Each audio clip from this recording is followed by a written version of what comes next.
What's up, XD? What's up, D's? How you guys doing? Hope you're having a great morning so far.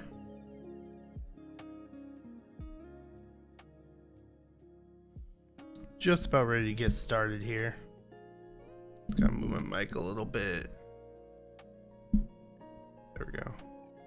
That should be better. I was trying to find a good mic spot, and I think I found it. Alright. So, today is the Glacier80 build stream. And so we're going to do an unboxing of that. And then we're going to get to building it. So, it'll be a fun day. I was going to use the black cherry pies on this build, but I have changed my mind and I'm actually going to use a tactile switch instead. So, we're going to try and get some cheap cherry MX switches on Mech Market to make cherry pies. There you go. Yeah, Mech Market's a great way to try and get some cheap cherry switches. For me, I just went with Hyperglides because they were still pretty damn cheap. I think I spent 40 bucks on 100 of them. Something like that. I have it noted down.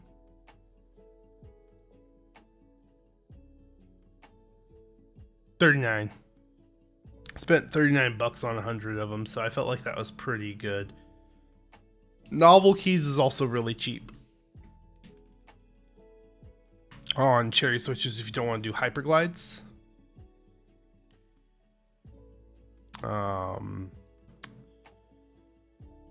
I believe they're $13.68 per 36 bucks. So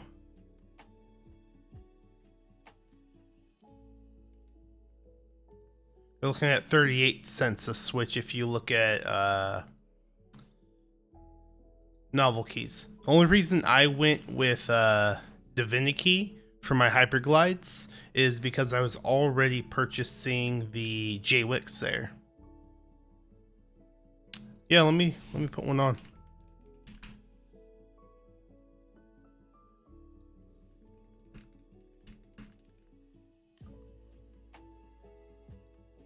Let me grab the link for it real quick.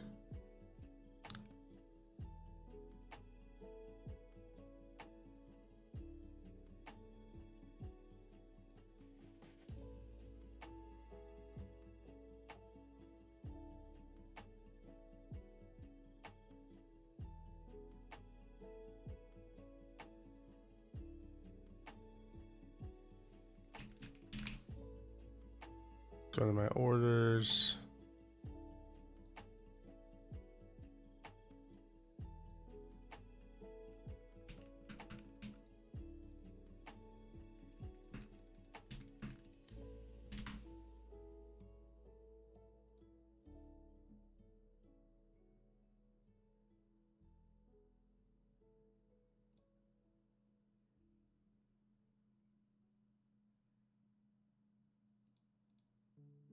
Alright.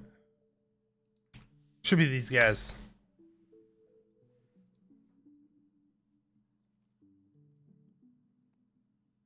So they were 17 bucks for 12 of them. Which honestly comes out to a really good price. They're just plastic, which I wanted plastic. I didn't want glass again. Since the glass makes so much noise.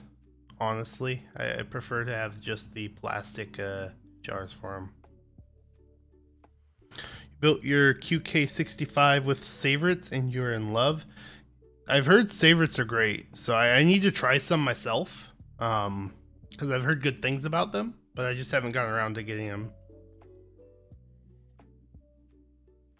Make sure I'm on the right sound setting. That's what I forgot to check. Yeah, good. We're on the stream profile.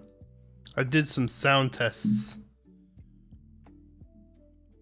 yesterday, and I need to make sure that my GoXLR sound profile is set to my streaming.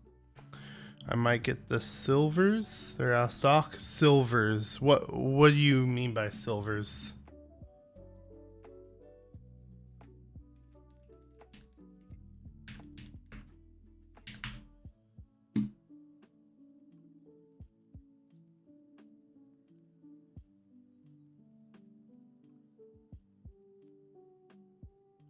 I'm not sure what you're referring to with silvers.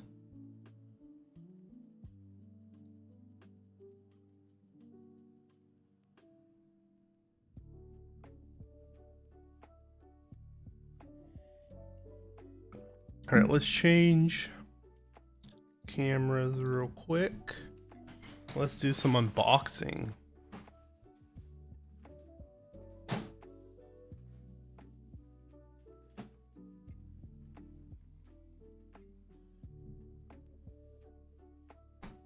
All right, so this is the Glacier80. This is the packaging it comes in. You get this cool top with the branding on it, and then you get kind of this cool on the front and the back to match the weight.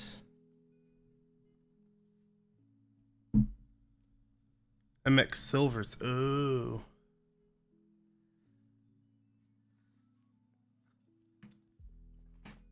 If you look again, if you look at Novel Keys, all their switches, all their cherries are the same price.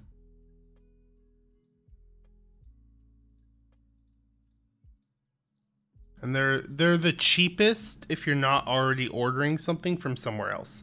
They come in at 38 cents a switch. I paid 39 cents because I was already ordering from Divinity, the JWix. So, all right, and then you get this cool top sheet here, and it also doubles as the instruction manual. It has a cool logo on it. I've already opened this quite a few times to do some rebuilding of it to get like foam configurations set up, but this is the foam it comes with. There are 2 layers of case foam. We got this thin guy here, and we got a slightly thicker guy here. So you can choose to use either, both, or neither. We got just some screws and hex driver here. These are for plate screws and standoffs for if you're not going to do plateless. You can do the build without with a plate if you want. Extra gaskets.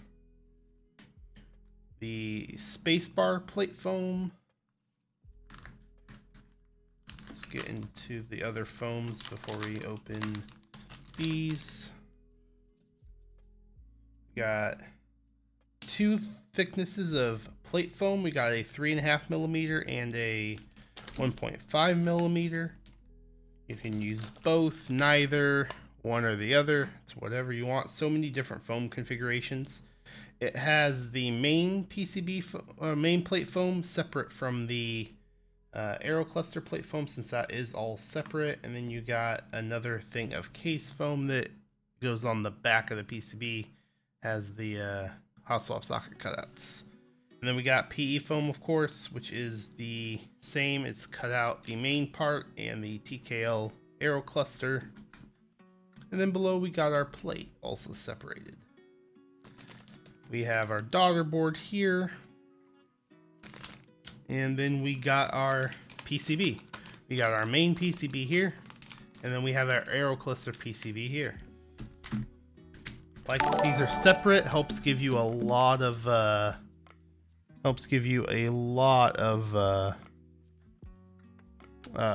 extra flex. So, all right, looks like we got Nuck Figas, thank you for the follow, and Number 1 Milo, thank you for the follow. Appreciate those follows. All right, so next we got to look at the case. So for the case,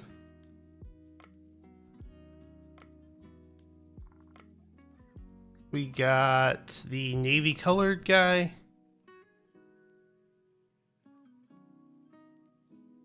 Hold on 1 second.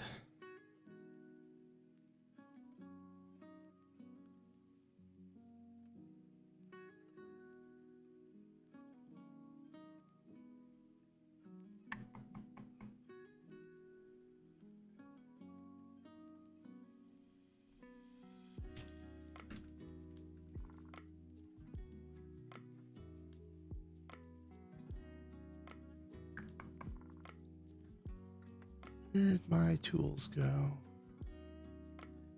They are.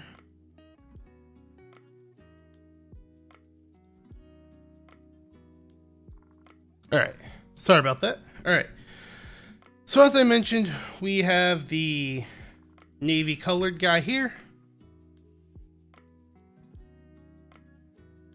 And we have a nice SS weight on the bottom. I really like the way they designed this weight.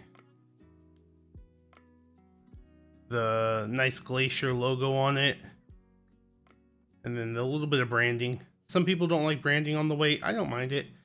This one is very small and subtle, so it's not too distracting.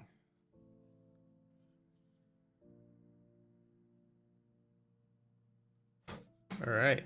I got some little debris from when I was doing foam configuration testing with the PE foam, because there's little legs that you have to push out of the PE foam. So we got all that. All right. So we got one more thing to open here as well. I agree. It is super cool design. We got one more thing to open here, and then we can go ahead and start getting to the build.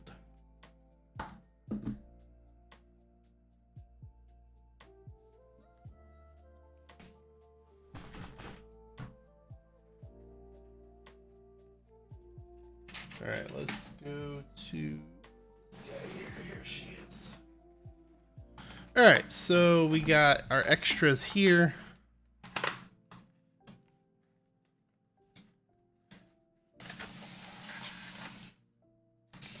So this is basically more foams. I bought an extra foam kit, extra PCB, so that I have multiple, always do multiple PCBs. So I figured since I was doing that, I might as well have multiple foam kits. That way I can use whatever foams I want. So we got the case stuff, plate, PE, all that jazz. And then we again got our soldered PCB. This is the one we're going to be using today. Our main guy. And then we got our other one.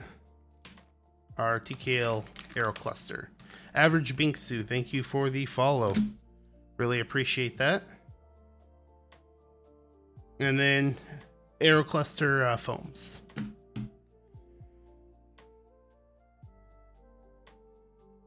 Excuse me. The best cherry pies would be with vintage blacks. So I think that's a waste of vintage blacks. The thing about vintage blacks is they're very smooth sounding, and with the black cherry pies, all you're using is the top housing. So I feel like it'd be a waste to take such a smooth switch just to get that top out sound and the slight difference in sound that the cherry top housing is providing you. Because again, that's the only reason in a black cherry pie you use a cherry top housing, is just for the sound signature. It doesn't really change the smoothness of the switch. So just overall, I feel like that would probably be a waste in my opinion, and probably wouldn't change the black cherry pie at all.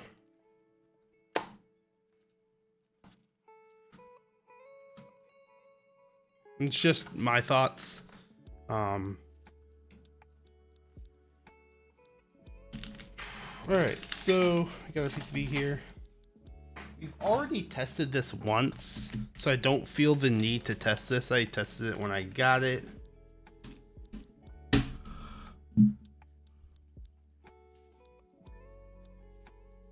Yeah, that's not a bad idea either.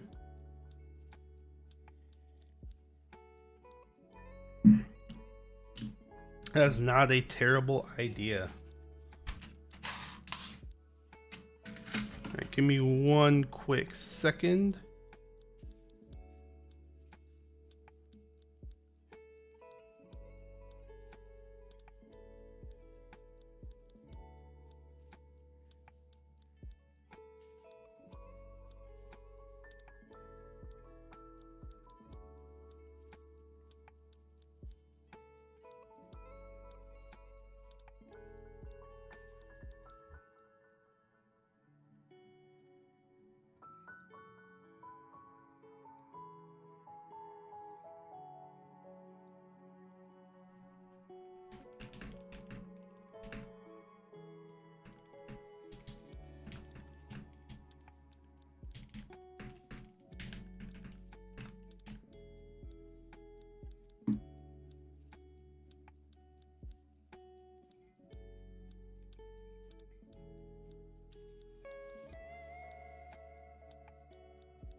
Okay, so we're gonna use Owlstabs today.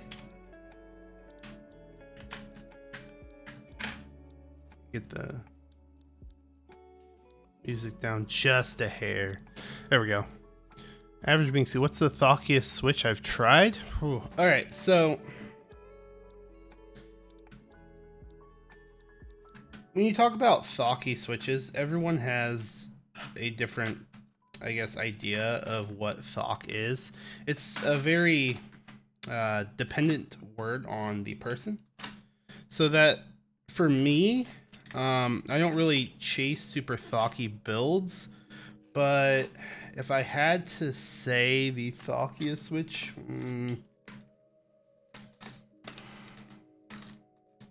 it's a good question. I've used so many, I think that's a hard thing to really answer. I'm not gonna lie. I really like the sound of creamsicles. Whether you think those are, you know, thocky or not, that's probably one of my favorite switches right now and one of the best sounding bottom outs I've had. And some people would consider those, I guess, thocky. I don't really chase for super thocky switches. I like more of a slight clack in my builds. It's just the way I prefer it. So again, that's just super tough to answer for me. What's up, Nmaps? Thank you for the follow. Really appreciate that. Hope you're having a great day.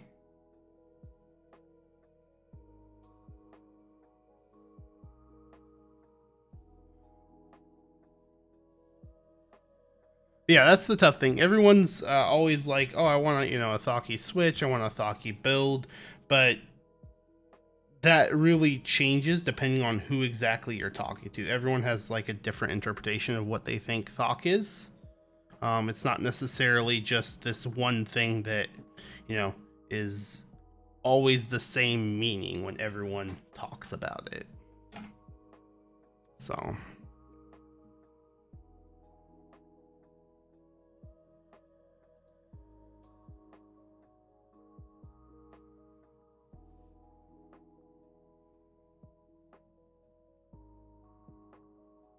Alright, so we got our housings. Let's grab the stuff. Grab our Crytox and we'll get to lubing some of these stabilizers up.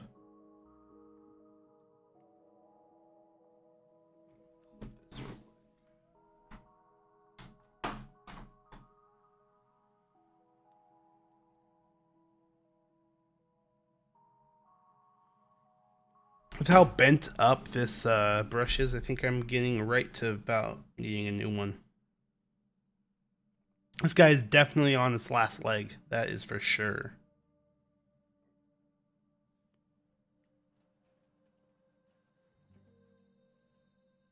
Alright, so like I said, we're going to use Owlstabs today. We need all 5 4-2Us and then the 7U, since we're going to go with a 7U layout. Don't have the win keyless stop, but I still prefer a 7-unit layout for the spacebar. So that's what we're going to go ahead and do. So one thing about TKOs, you have to do an extra stabilizer compared to 65s, 75s. You have one extra 2U stabilizer to do.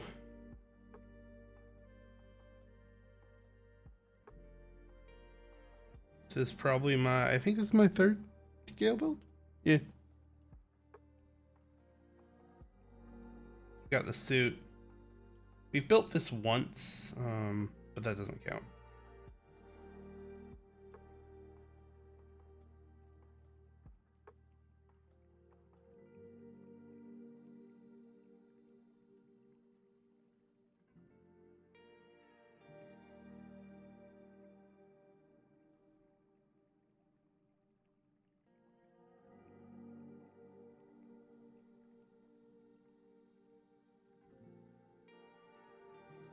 I guess going back to that thocky question, if I really wanted to have like a thocky build, I'd probably do what a lot of people do and get something like black inks.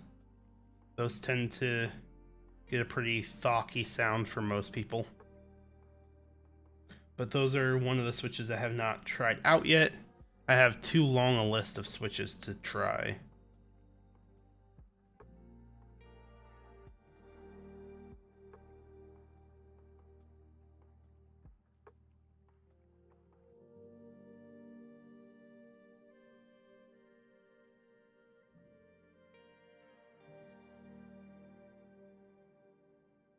I would say probably my thockiest keyboard. Yeah, I think my thockiest keyboard overall is probably my Melody 65 with banana splits, I would say. Overall, that's probably the thockiest keyboard I have. But with switches, you know, with the overall build plate type making a big difference, you may not even get a whole lot of thock out of banana splits in every single build.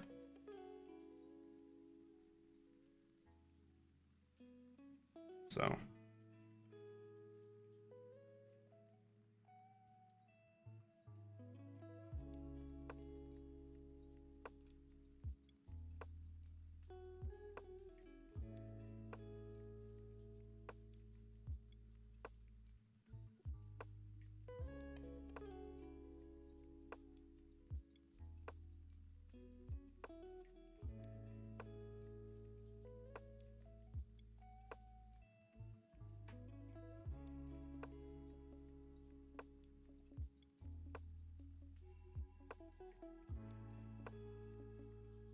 We are going to use XHTBZ on these stabs. I've used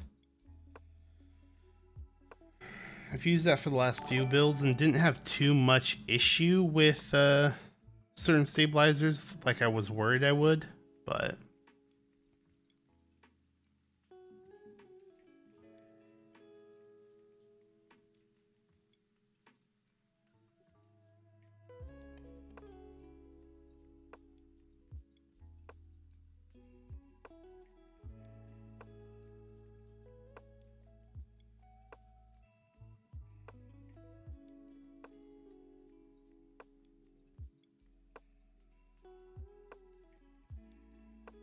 because I remember there's a few builds I've done where XHT had some really weird interactions with any PBT 7U spacebars.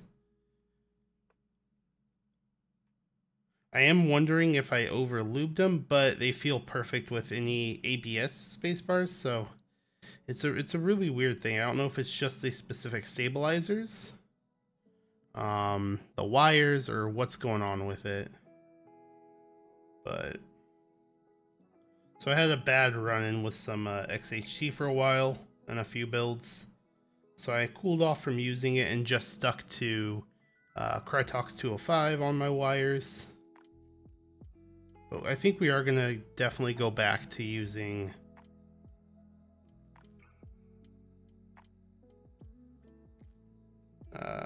Krytox over the XHT overall.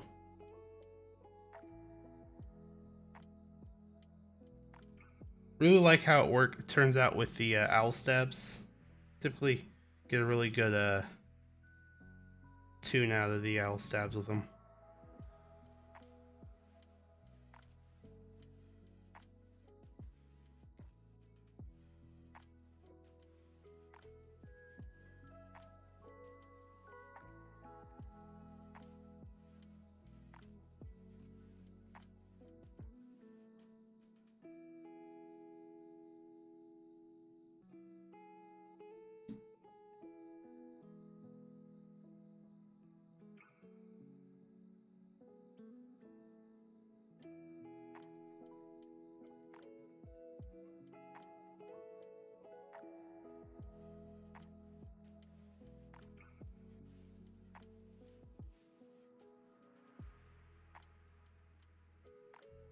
One of the nice things about this build, however, is if you don't get a perfectly sounding stabilizer, since it's plateless, we can just pop stabilizers right off.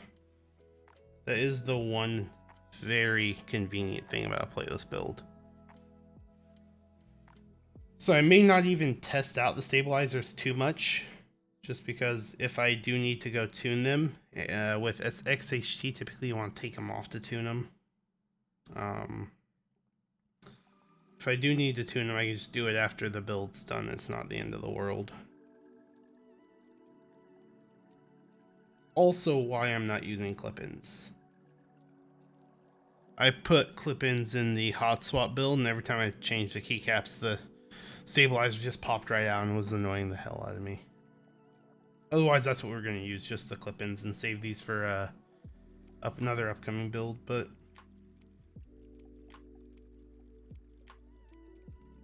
so you do have to make sure you choose the right stabilizer for the job as well.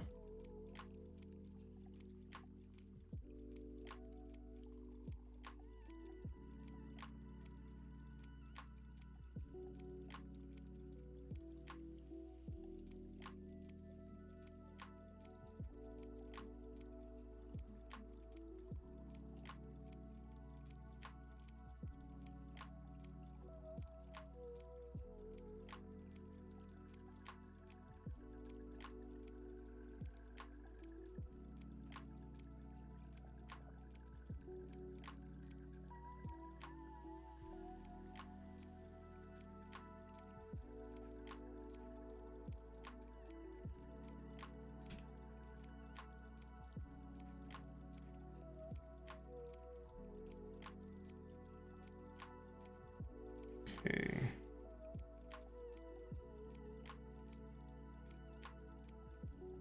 I finally got iTunes to behave. So for anyone that doesn't know, last stream, I was gonna stream yesterday, but we didn't. On Tuesday, I changed to using iTunes for my playlist. And originally, I was not able to get the iTunes to get controlled with the music slider on my Go XLR. Legends works. Thank you for the follow. Appreciate it. Just came to pop in the stream. Good luck with the Glacier build. Appreciate it. Thank you. Hope you're having a great start to your day. Or a great afternoon, depending on where you're from, of course. It's for me it's 9:30, so it's still morning for me. But I have the configuration I want for this build, down pat. I know exactly what we're going to do for it. I spent probably 3-4 hours testing different configurations yesterday for the specific switches we're using. Because that's the one thing about this, you have so much foam you can use in this board that you could probably make 20-30 different configurations with all the different sizes you have. There's a lot of different configurations you can do, and really you're gonna want to use different foams depending on the switches you're using. Originally I was going to use the Black Cherry Pies, but I wasn't necessarily feeling their sound in this build, so I thought I'd save them for a different build. Creamsicles would be an obvious choice for this board. I know a couple people that have built this with creamsicles and it sounds really good. I just don't have quite enough creamsicles to fill the entire board. It takes 87 or 88, something like that. I have a total of, I can make 84 or 85 creamsicles. I have to look. I don't remember exactly. I have 80 made. I think I have the parts for 4 or 5 more. So that's one of the unfortunate things. I could not put the creamsicles in here. I would need to get a few more tangerines to do it. And I don't want to do like, because I mean, I could do the macros or whatever you call it above the arrow cluster on the TKL side. These guys, I could do these in a different switch or these in a different switch and have enough creamsicles.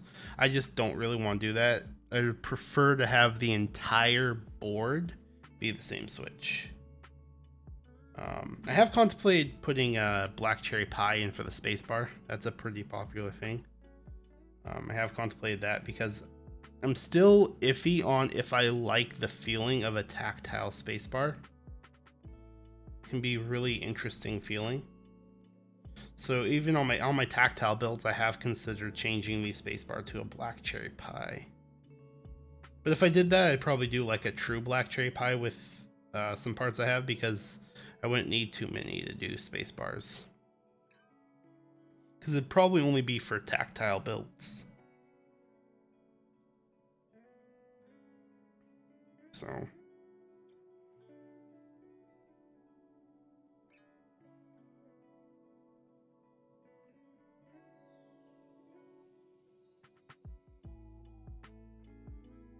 Yeah, I was talking about the iTunes configuration not working on my PC correctly. So when I Tuesday's stream, I switched to using iTunes, and on my Go XLR, I like to have the music controlled by the music slider here. That just provides a little extra control. So when we do sound tests, when I take quick breaks, I can easily alter the sound of the music so that you guys get a little extra volume if I'm away, or we can turn it all the way off when we do the build sound test. But no matter how many times I set it up on Tuesday, it was not letting me control it with the music. I got it set up in the Windows settings correctly, just like I do my Spotify. It would not let me control it. For some reason today it's working. I think my PC probably just had to restart for iTunes to work with that correctly, I guess. So I'm very thankful that I was able to get that working, because it was really annoying to have the system tab or system slider controlling the music. I want the system slider to help control my alert sounds, that kind of stuff. So we were getting super, super quiet alert sounds, which was annoying. I was still able to see all the follows when Wisebot behaved, but as you can see, Wisebot does not always behave. So.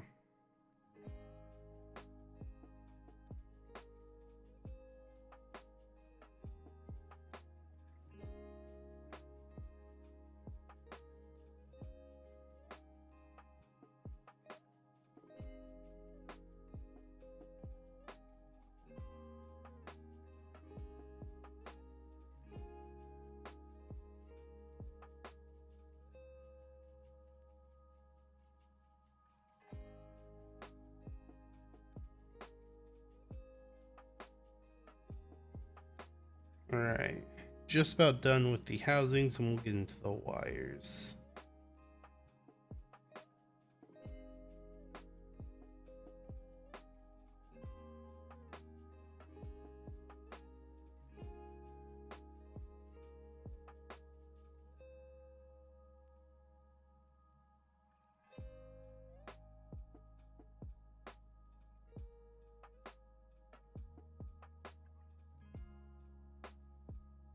Okay, put away the 205 since we don't need that anymore, and we'll grab the XHT.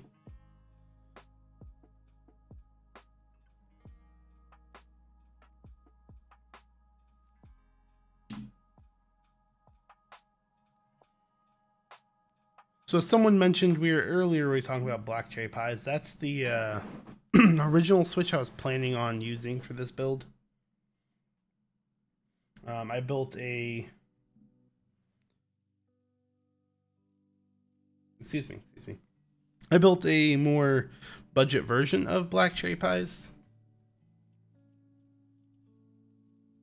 With slightly different materials than the normal one. We used some JWick bottoms, some JX stems, and the normal cherry tops, of course, because you can't substitute anything for those. No black cherry pie just wouldn't be right. You wouldn't get the right sound, so. And so far, it's one of the closest sounds and feelings I've tried to a true black cherry pie. I've compared it to, I guess, as close to a true black cherry pie as I can get. I don't have the H1s, and some people swear that if you don't use H1 bottoms, you're not making a true black cherry pie, because they are slightly different.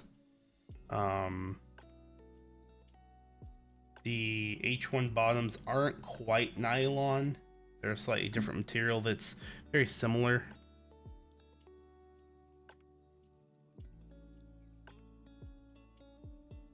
So depending on who you talk to, if you're not using H1 bottom, it's not a true black cherry pie, but most JWKs will function for a black cherry pie without an issue, since they're nylon bottoms. So I tested alpacas, which are common use for black cherry pies, I believe. And then cream stem, of course, and a cherry top. And the comparison to the JX stem is, like I said, as close as I've gotten. I do think the JWick bottom may be a little different than the alpaca bottom. So when I originally tested, I was using alpaca bottom with a JWick stem, or JX stem, and not the JWick bottom. So I do wonder how much difference there is in the two. I believe they're slightly different nylon types, but it's still very, very close to a traditional black cherry pie at half the cost of a normal black cherry pie. So it's a lot more worth making. Because your normal black cherry pie, I really can't in good conscience suggest anyone make them, because it's like $1.80, $1.90 a switch. Depending on if you can find the pieces cheaper than their standard retail or vendor price. If you can, then it becomes a little cheaper, of course, but the version I made, if you buy everything from a vendor at their normal prices, it's like it's 91 cents a switch. I basically got a better price on the stems off Mech Market, so I was like 81 or 82 cents a switch. So a little more reasonable for a Franken switch. Or a little more reasonable for any switch. Really good for a Franken switch. If you think about a Franken switch, you have to get 2 different switches. This one's 3, of course. But with switches being anywhere from 50 to 75 cents for a good one, and typically the ones you're going to use in Franken switches, you're looking at already up to $1, $1.20 a switch for anything.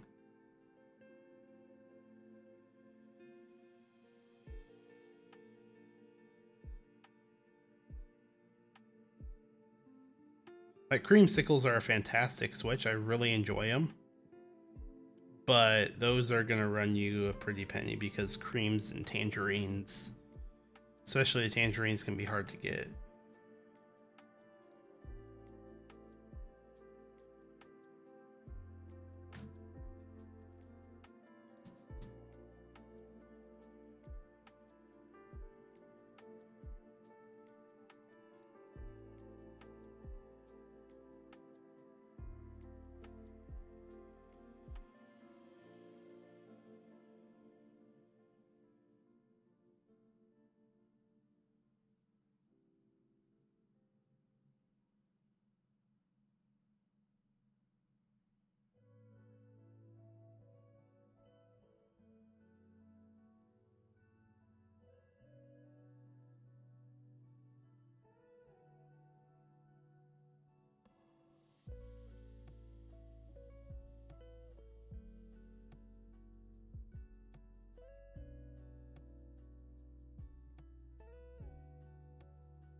All right, 2 down. There.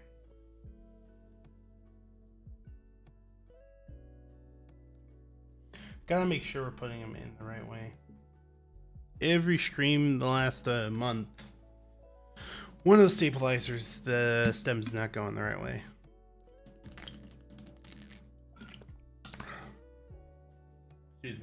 some water. All right.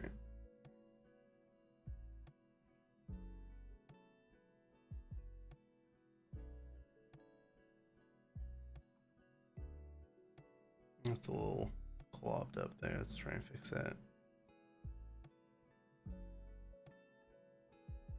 That's the tough thing when using XHT. You try not to get it too globbed up, because this stuff is super thick.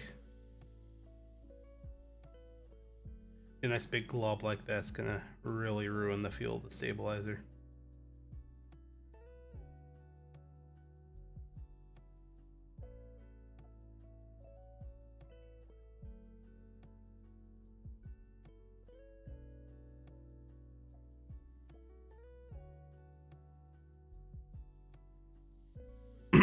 I more blame taking a good month break from streaming for the move, honestly.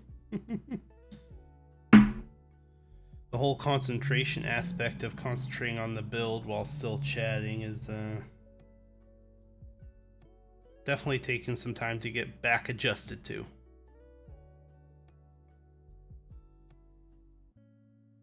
I'm already not the best at just talking. I'm typically pretty shy. I feel like it always takes a really outgoing person to stream.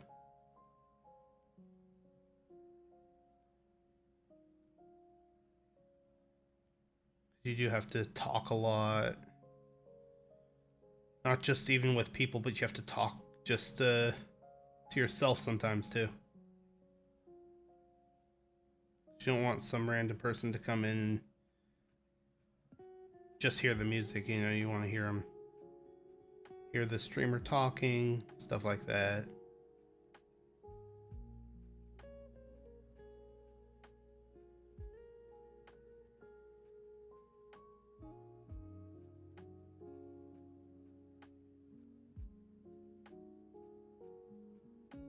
So still concentrating on the build while talking was what took me a bit to get used to when I first started streaming. So then when I took the month-long break for the move, it made it worse. So.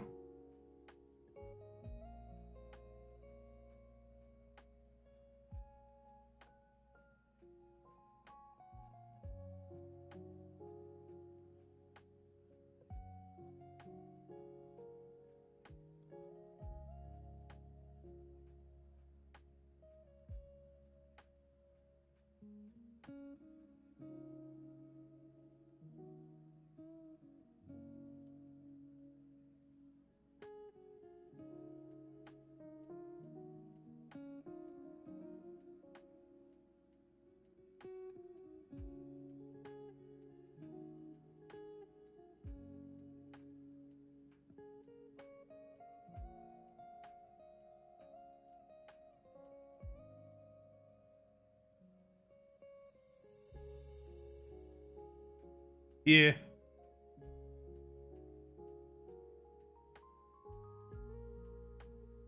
That's one of the main reasons I tried changing up the music I use. I feel like this music provides a better chill vibe than what I was previously using. I think what I was previously using was a little too much what you'd hear out at the bar, you know, on a night out of the town or something. Not really the chill vibes. Don't get me wrong, I liked it. I liked the music I was having on the stream. It's just, I feel like this gives better chill vibes, straight up. So that was the biggest reason I went with a different playlist.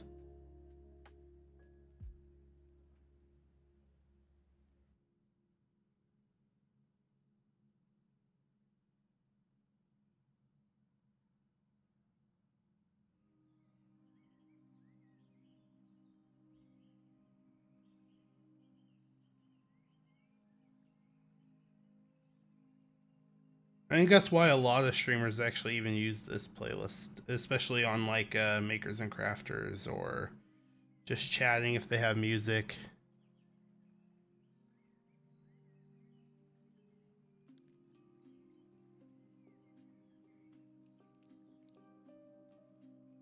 Yep.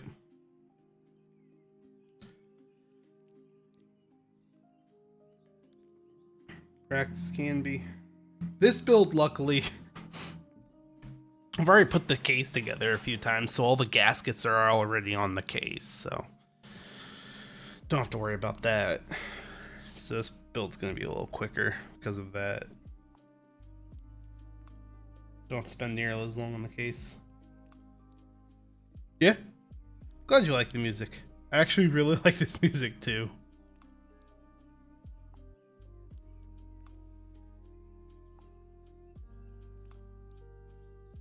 It's more relaxing. I feel the other stuff was a lot higher paced, and so I always felt like I was speed running the build. That's probably what I would listen to if I was doing a speed run of a build. But this stuff, it provides more of a just relaxed vibe to it, so I feel more relaxed even streaming.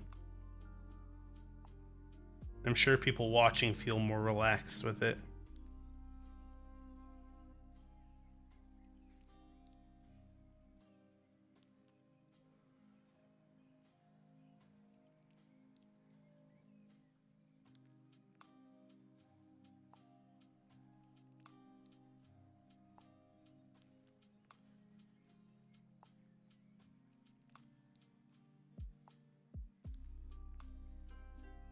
I'll work a little harder on the spacebar on this one, try and coat it evenly, but also make sure I get a lot of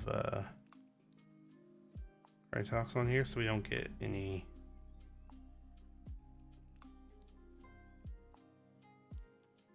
ticking.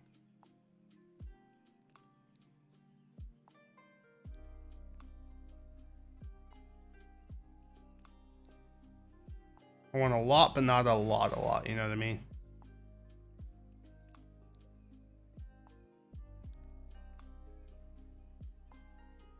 There we go.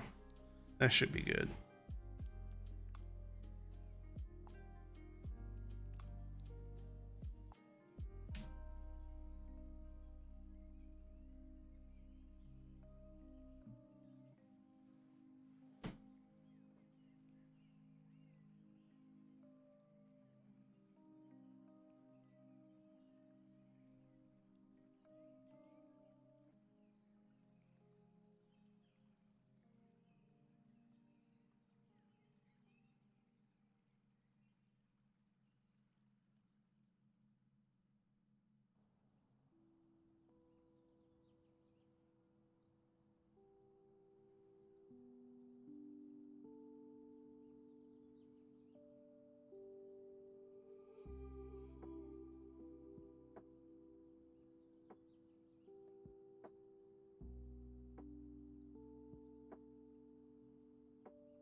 All right, I think that should be good.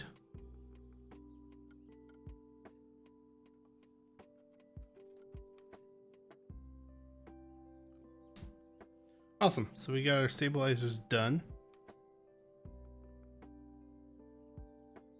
Go and put this away. Keep that stuff out just in case we need to do any tuning after the fact, but can put this Krytox 205 away. This away. And we'll get our screws, which should be in this bag here. Yep.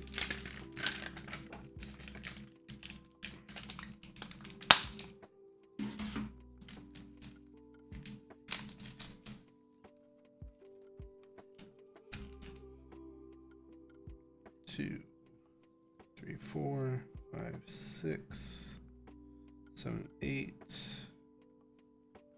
9. One more screw is 10. Go.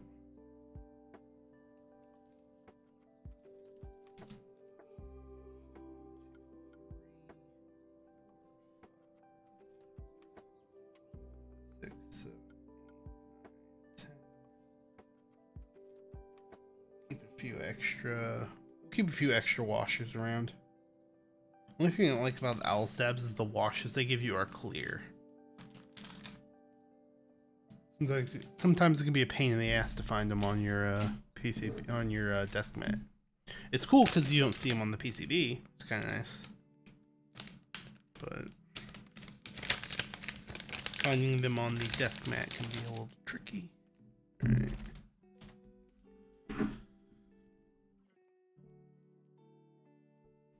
Excuse me. All right, so this is the bottom of the PCB, so let's be the top. Let's get our 2 U's in first.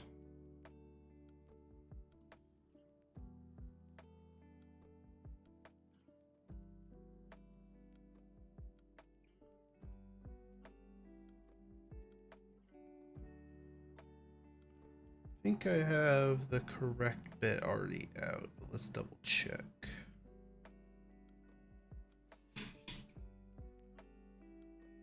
Yeah, this should be right. This one's for the case. This one should be for this. Make sure that it's magnetic like I want it to be. Sometimes we have an issue with that.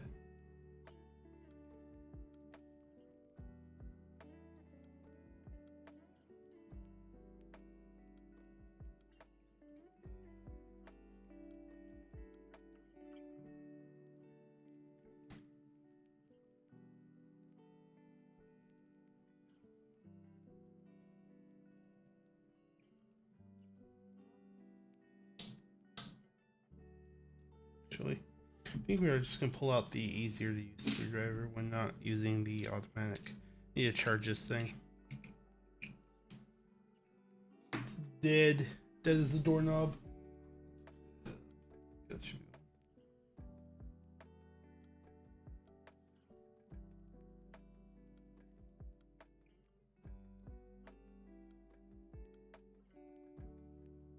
This one's much easier to use for just screwing in by hand.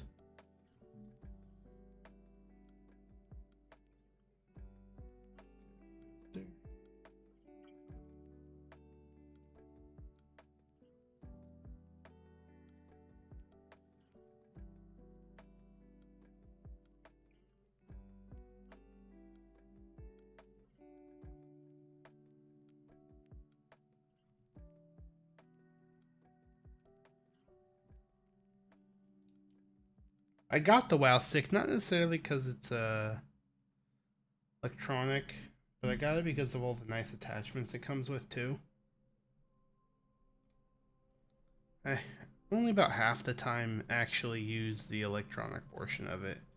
Most of the time I just screw everything by hand, because I don't want to necessarily over tighten stuff.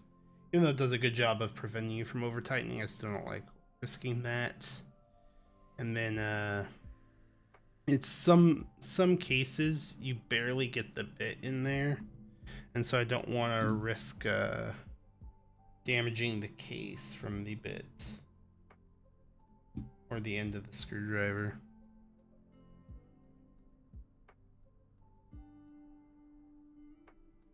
Again, it was more just having all those bits on there and easy access to changing them out without having to just go grab a new screwdriver.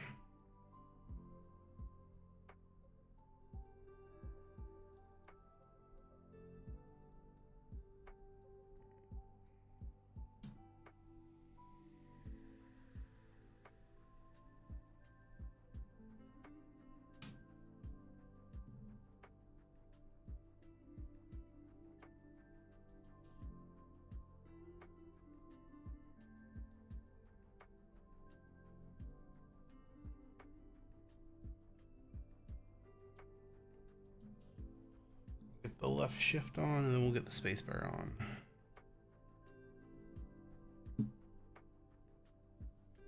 The solder PCB does support like a 6-unit bottom row.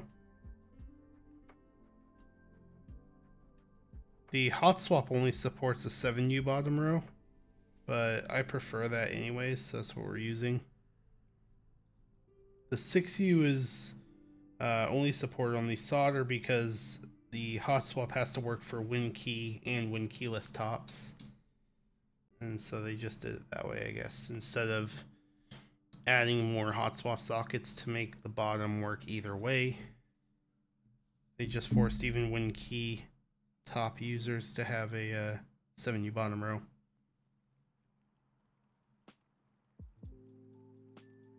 Could have done something like the mode where they did upside down hot swap sockets to do different bottom row layouts, but it don't matter to me.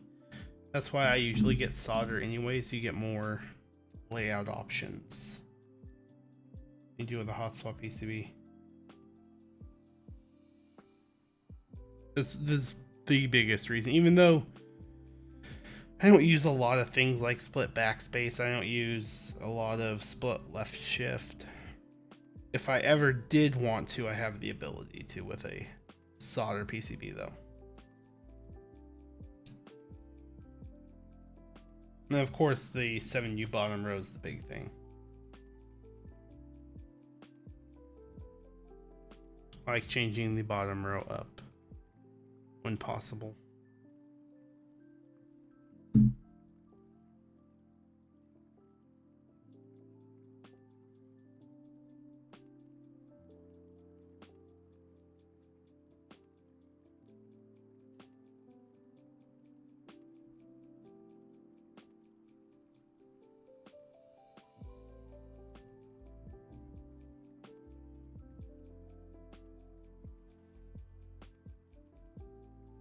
Alright, so our stabilizers are on. Let's grab a few switches. Let's go ahead and test them out. Which means we do need to grab our phone.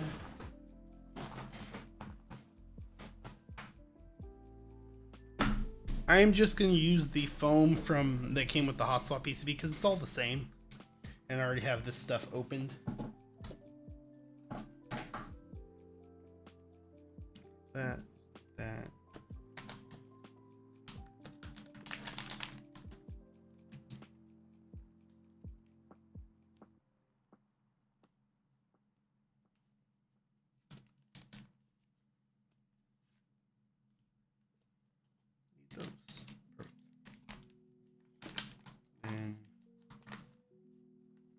I want to compare this thick guy, so we might use that instead of the one with the cutouts. We'll see. I don't know what the thickness difference on those two are.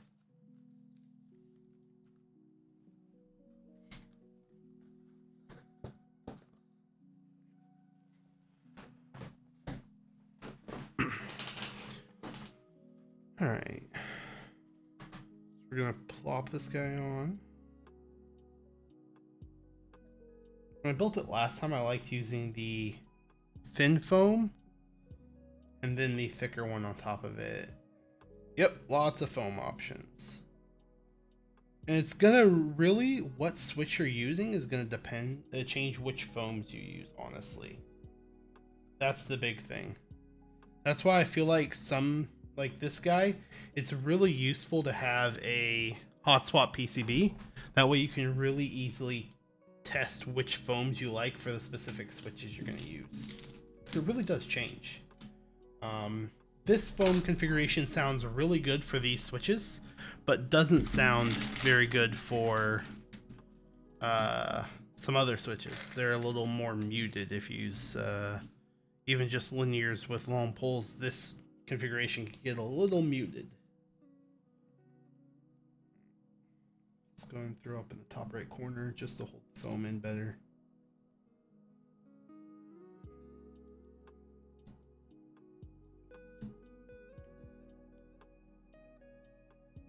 Try and hold the foam in.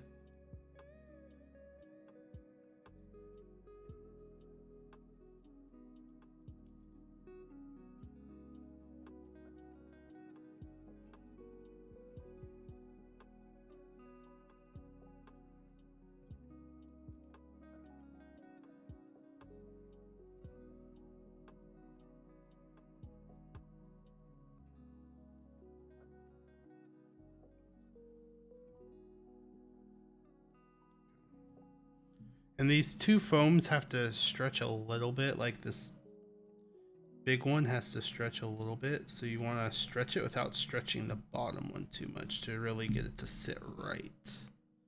There we go. That's better. Should be good. Yeah.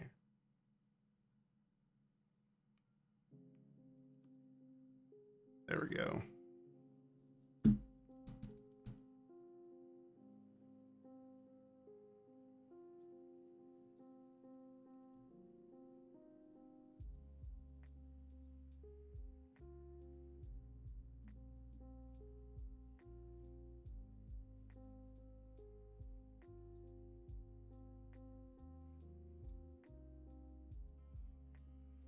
This is basically the positions I put switches in when I was testing it to hold the foam in while I just put in the alphas. When I was testing the configurations, there was no need to fill it completely with switches, just needed the alphas. So I should hold the foam in well. We go ahead and test out stabilizers just to make sure all is kosher. Not gonna worry about it too much. Ooh, that one's gonna be tricky.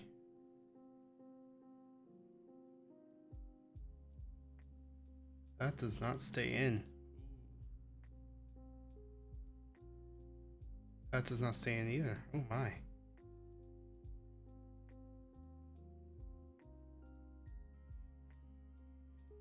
That kind of stays in.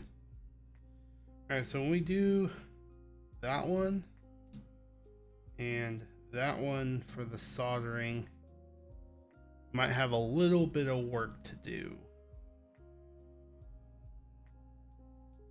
Those are not staying in. That's just gonna fall right out when I tip this over. Yeah. Whew. That's interesting. Let's see if it's just those two switches, or looks like the tolerances on those two are bad.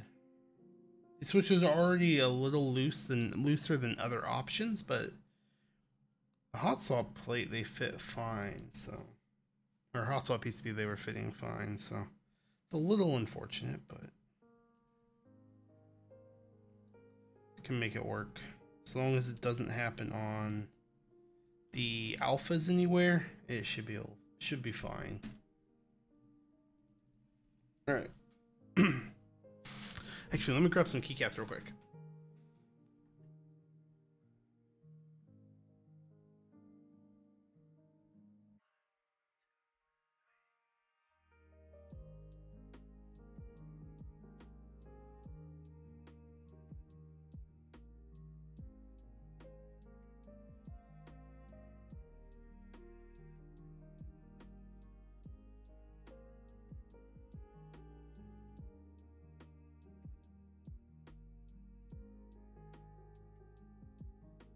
All right.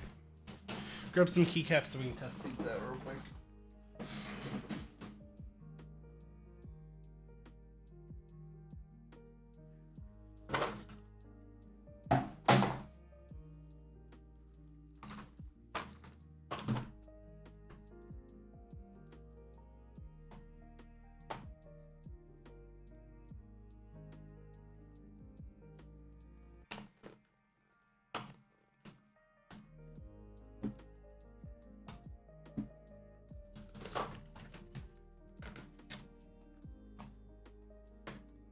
Alright, grab 7U spacebar.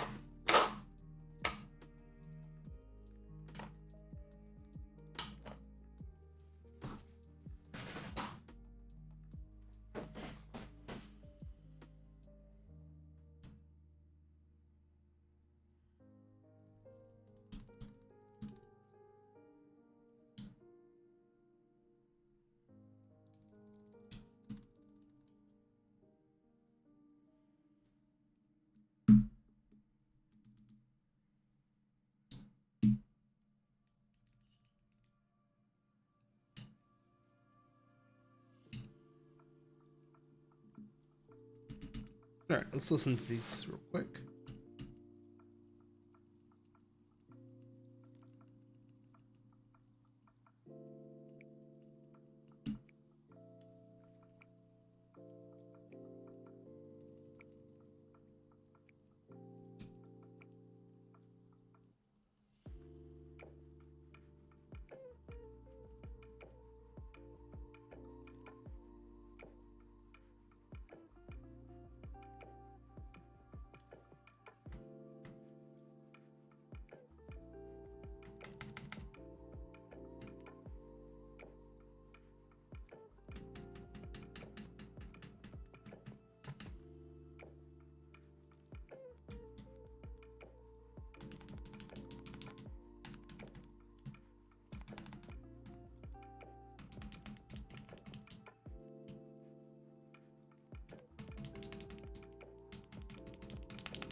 Yeah, I think those are fine.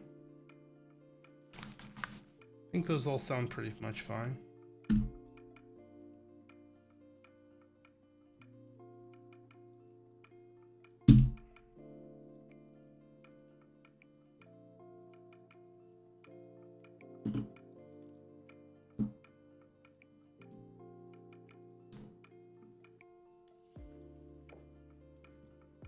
Okay.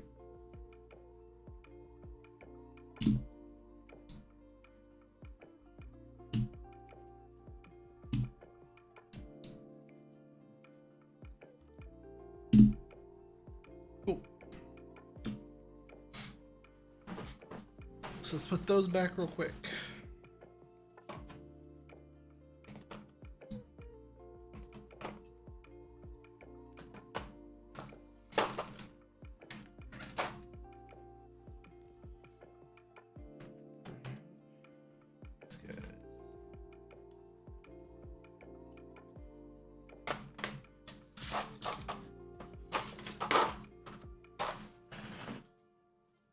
Alright, so now we're gonna grab these guys. I think those are the right size, right? That's the right size, and that's the right size. Cool. To make sure that we place the bottom row correctly.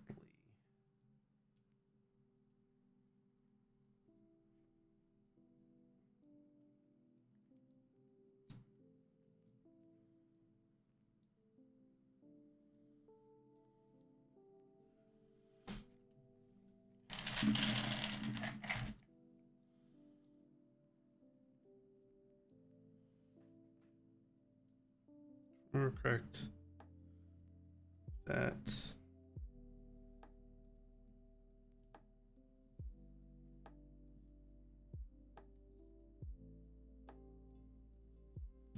That.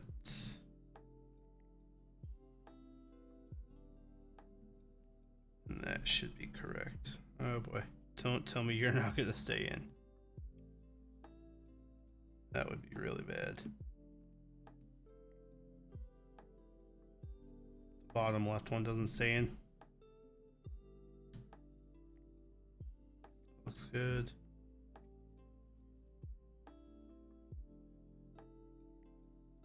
That looks good. Yeah, that looks good.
Should be that one, I guess.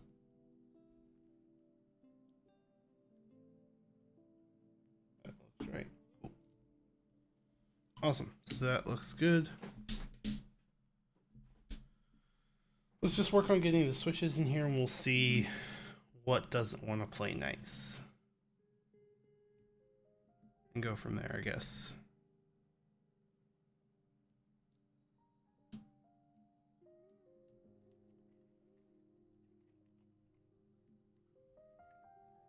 Looks like some of the bottom row ones don't want to fully play nice, and it looks like a few of the modifiers don't want to play nice. The modifiers are a little interesting because those should be no different than the support that's provided to the alphas. Because the ones that aren't... Yeah, there's a few of them that be causing trouble. The weird part is these aren't, this one isn't even being caused by multiple layout options. Same with this one. These should fit in there nice and tightly because they're normal holes just like the rest of the alphas are. Just the normal holes. There's nothing special about those. They're not multiple layouts. I can see the bottom having a little bit of trouble because of the multiple layout options, and if they're not done correctly, or it may not even be able to be done correctly, where the extra switch pins aren't in just precise holes, they're in multiple options of holes. So I know other PCBs have been able to do it without too much issue. The Thera wasn't bad even though it had multiple layouts. The Thera worked fine, but this one does not want to behave correctly on the bottom row, and then two of the modifiers, which is very interesting. So we're just gonna have to probably do the ones that will stay in correctly, and then after that we'll have to figure out the best way to do the other guys that don't want to stay in. Like that guy don't want to stay in. That one will stay in. That one doesn't want to stay in. That one will stay in. That one doesn't want to stay in. And it sucks at the bottom row.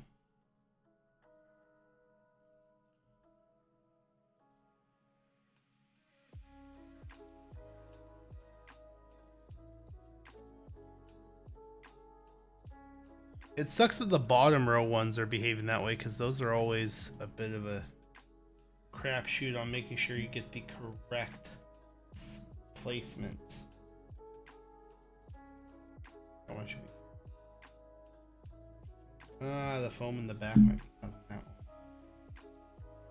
The foam in the back. The support.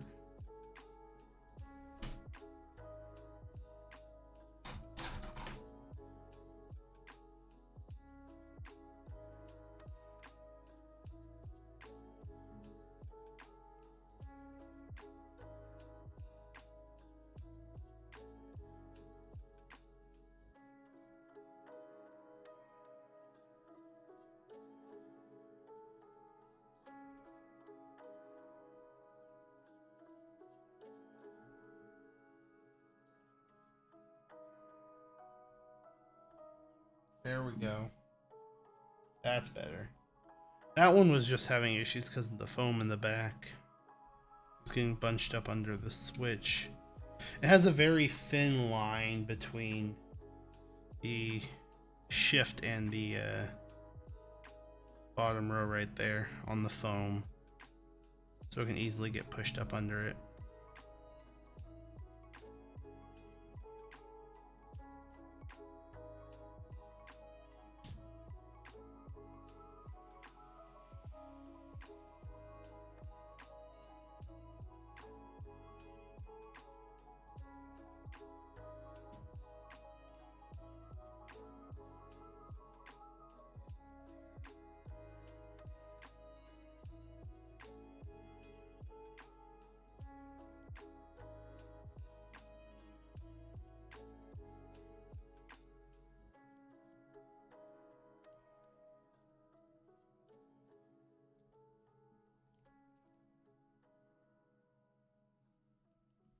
And we have to do the TKL cluster, arrow cluster as well. We can't forget that portion. That one should be easier because it should just be like the rest of the alphas. Single unit spaces, it should stay in really easily. There's no layout options.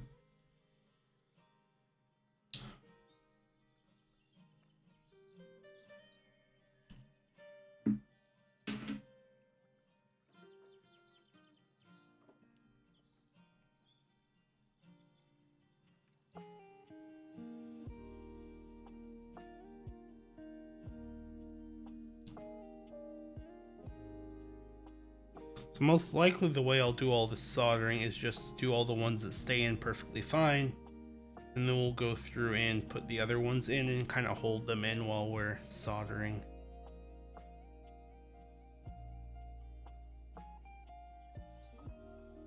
or not necessarily hold it in, but like get it placed. The table pressure holding it in the rest of the way, and then we'll do the solder one leg, make sure it's seated all the way, and then solder the other pin. Just a little bit of extra work. Let's do stepped caps. Assuming stepped caps will stay. It's pretty loose, it should be fine. It's a little on the loose side.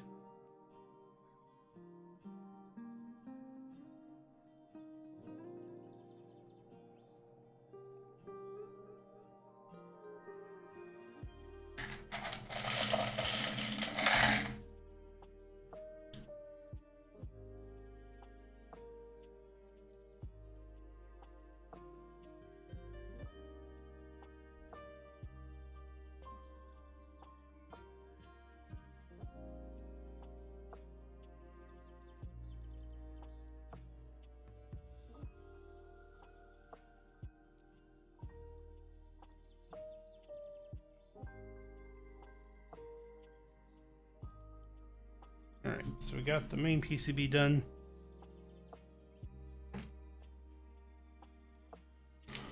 Got the TKL, got a aero cluster over here, so we'll grab that guy.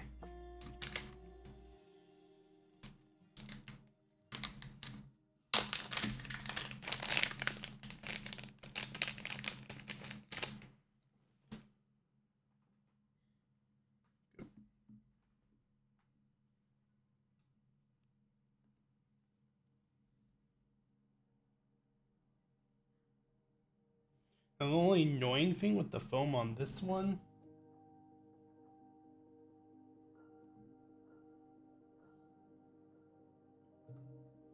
is there's no stabilizers to help hold it in.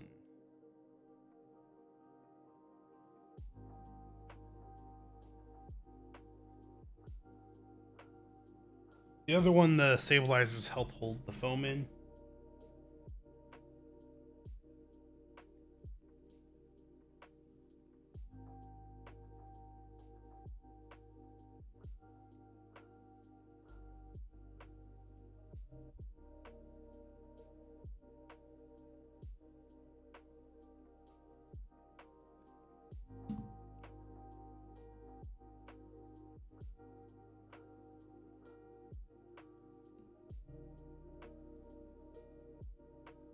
So the best way to do this one is just get a couple of switches in so that the foam stays in place, and then you can get the rest in pretty easily.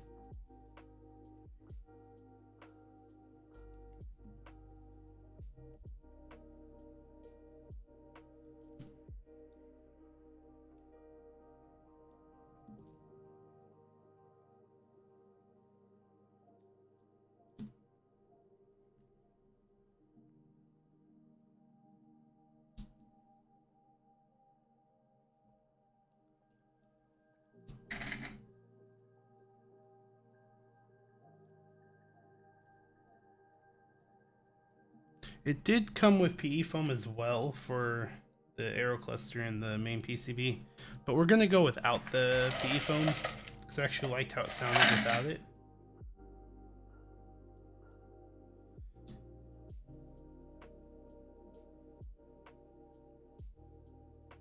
We'll probably do a hot swap build with it at some point with the PE foam just for fun. All right, there we go. So we're gonna need 1, 2, 3, 4 more switches.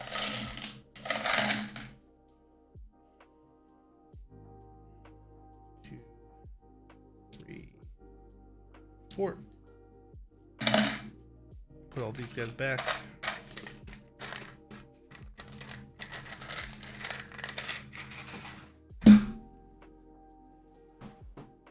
These 4 switches are gonna help hold or help us finish when we have to hold them in, because see, that's not going to stay.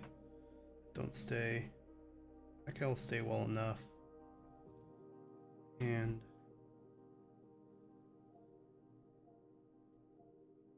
that guy does not want to stay either.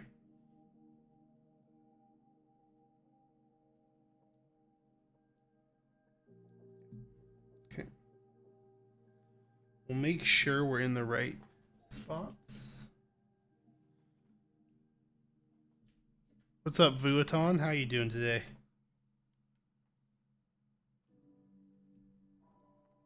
The right spot.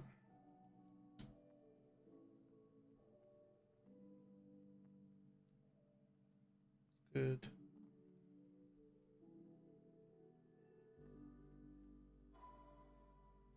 Good. That's good to go. And that should be on the inner spot, I believe.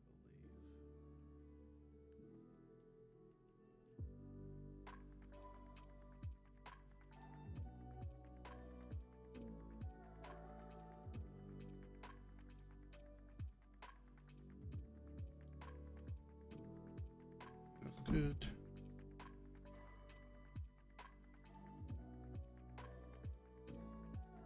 Good.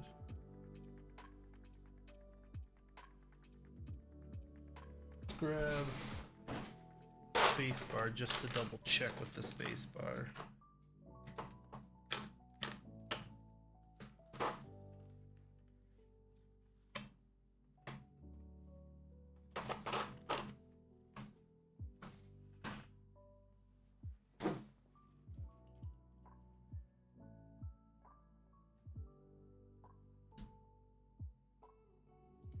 Good. Looks good. Cool.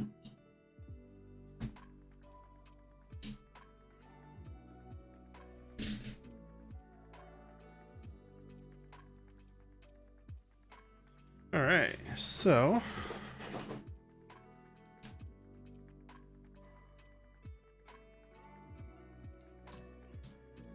those four out of the way. We're going to move the suit for a bit while we do our soldering.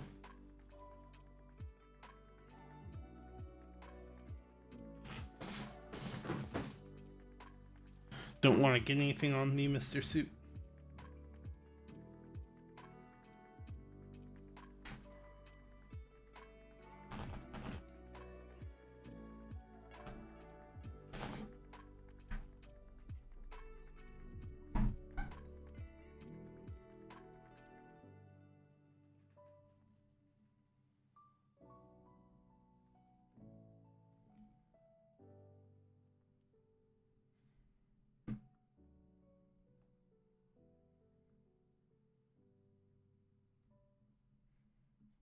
Alright. Let's go ahead and start with the TKL, the arrow cluster for the TKL. Let's go ahead and get that one done first.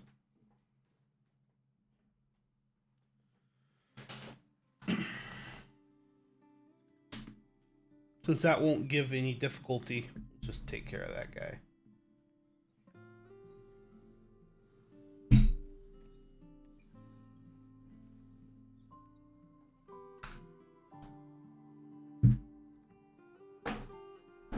A solder sucker, always good to have one on hand when doing soldering work.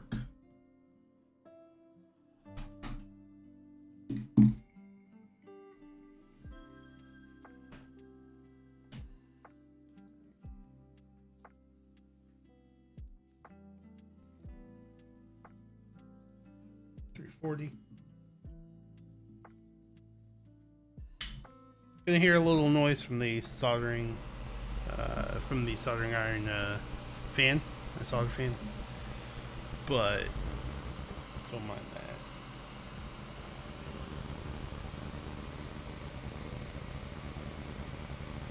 Okay, that's all good looking. We should be warmed up.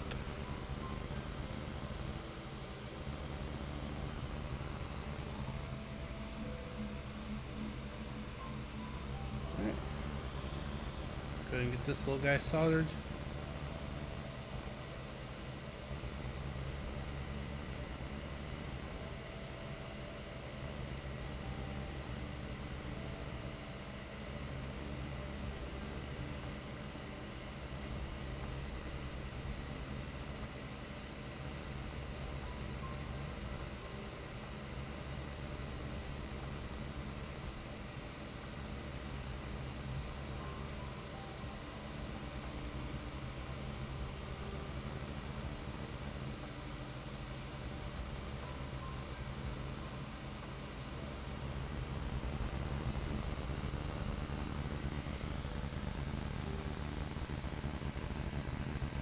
we're good.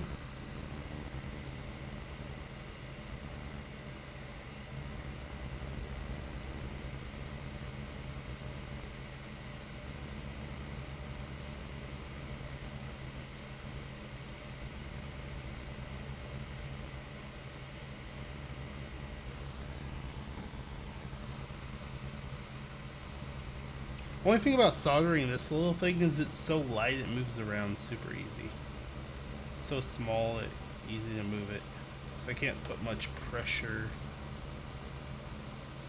here when soldering, like I can one of those bigger PCBs.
Good. Should be good. So we got this little guy out of the way. Now we'll get to the big guy.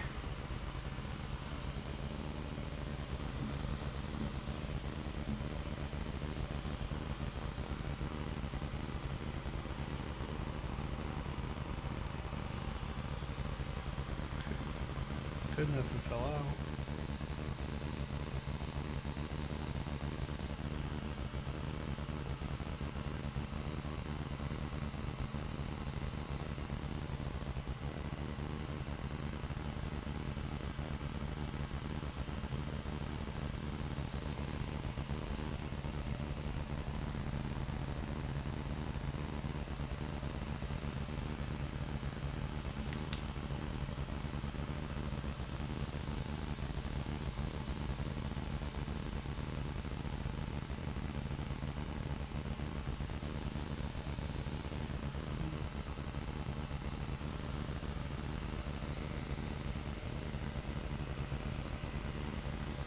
Bent.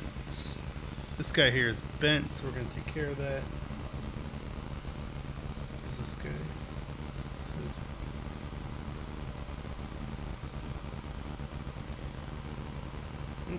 Not that guy. That guy. There we go.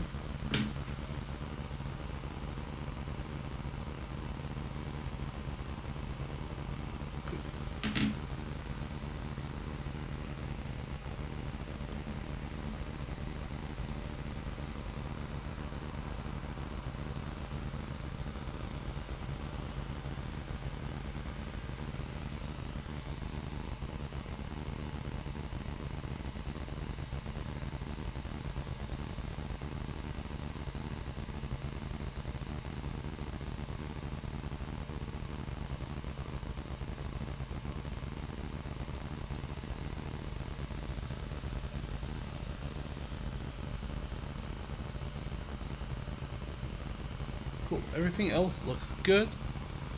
So we should be able to just go ahead and get started with this main guy.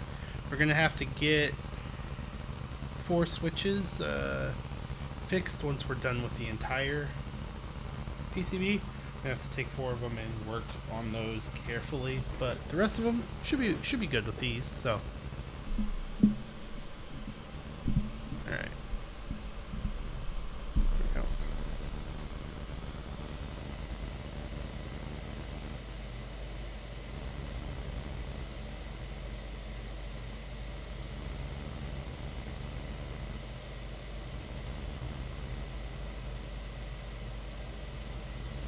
Soldering a plateless build is always more work than a plated build, but I feel like it's worth it. I really enjoy plateless.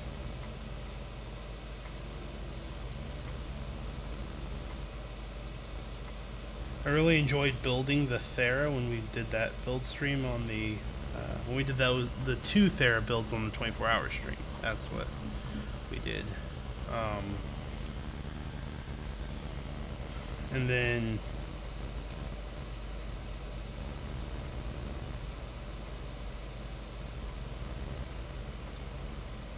this is my first plateless board that I'll own, actually, because the other ones have been half plates. Done a few half plates and have a few half plates. This is my first plateless board I'll own.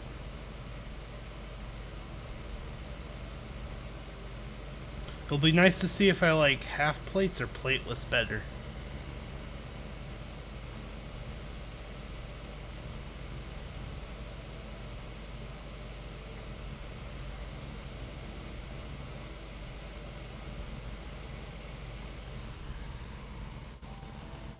Oh no! That one's bent.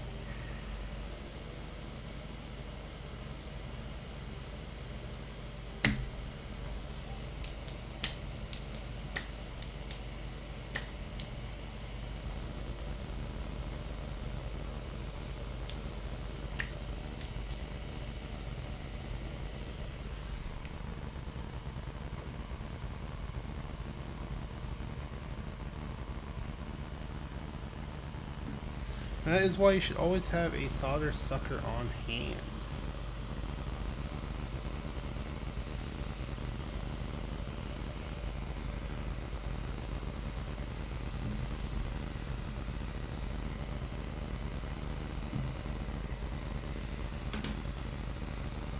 Even when you look over it, sometimes you miss a bent one.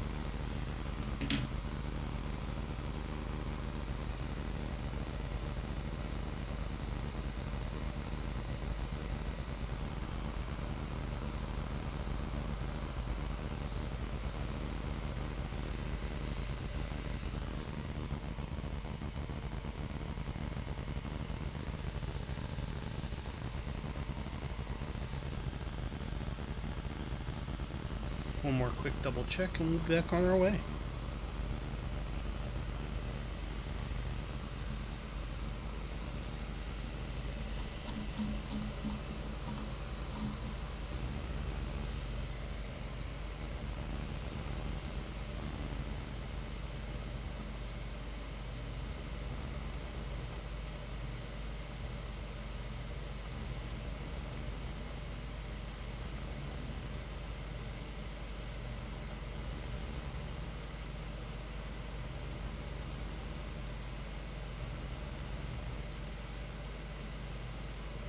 That is one of the reasons it's always advised to have a solder sucker whenever you're doing any soldering, because little things like that can happen.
Funny story, I was almost going to have to cancel today's stream because I didn't think I had stabilizers to use.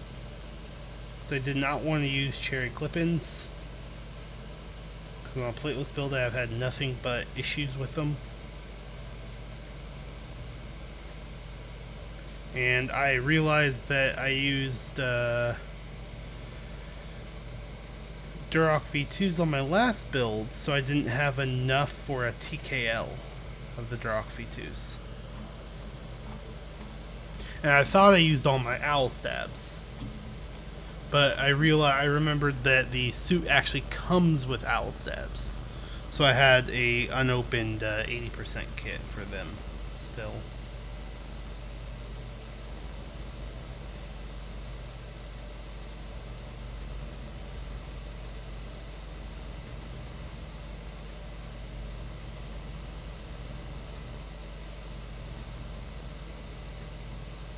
Which is nice because I've been trying to hold out on excuse me, trying to hold out on picking up any stabilizers until my pre-order of TX stabs comes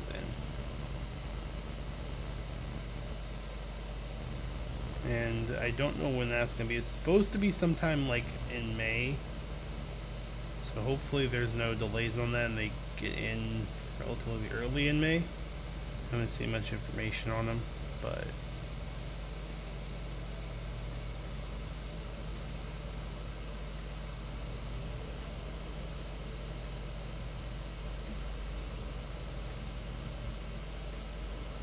I pre-ordered 5 sets of those, so I don't really want to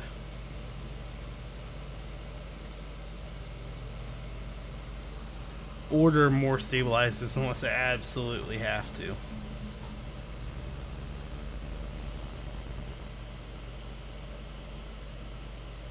Because when those come in, I'm going to be using them.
There's a diode right there that's really close to the soldering holes. Whew.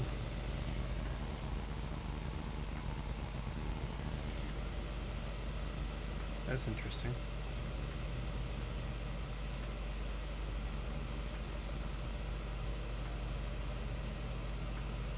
While we're soldering this and have the PCB upside down, you can see all the flex cuts they have on this guy.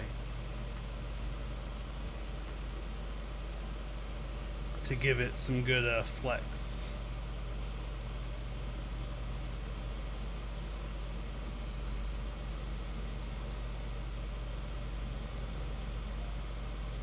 Have a good amount of flex cuts. That's why this is a very flexible board. It has a ton of flex, especially when you have very little case foam. You can easily bottom out, 100% easy.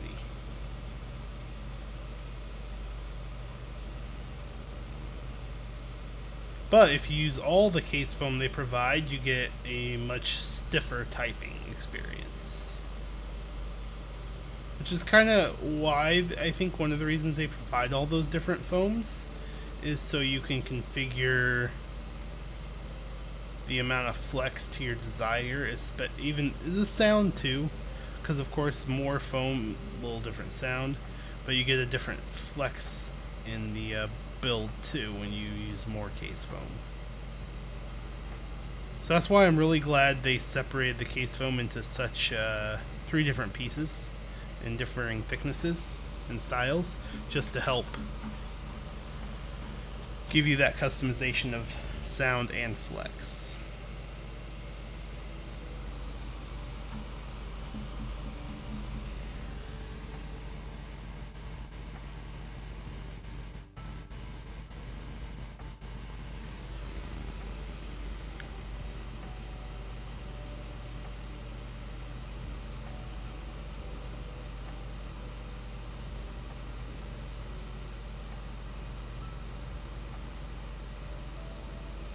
Most likely for today's build, we're going to use the foam with those like hot swap socket cutouts. Probably going to use that foam. But I do want to check its thickness compared to the thicker case foam. I might just go with the thicker case foam. Yeah. Honestly, I agree. Like, I like that more boards are starting to come with PE foam, come with a bunch of different foams, because sure, not everyone's going to like those, and not everyone's going to want to use them, but the people that do want to use them and do like the foams and the PE foam, they already have that option right out of the box.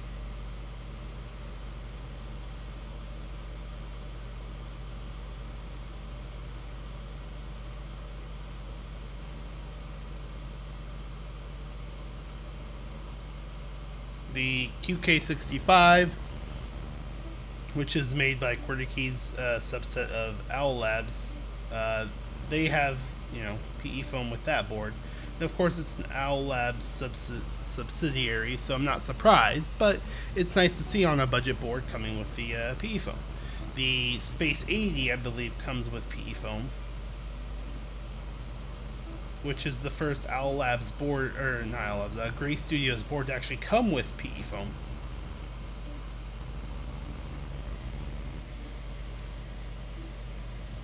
And then I believe the Space 65 Round 3 actually said it comes with PE foam. I have to double check it again, but I believe that's what it said, it came with PE foam.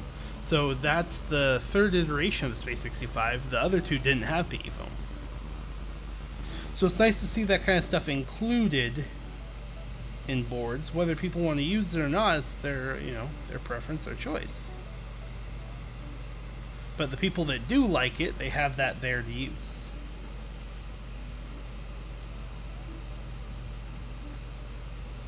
And in a hobby that's super preference based like this and super customizable, it's really nice to have those options right out of the box, not having to go to a third party to get them.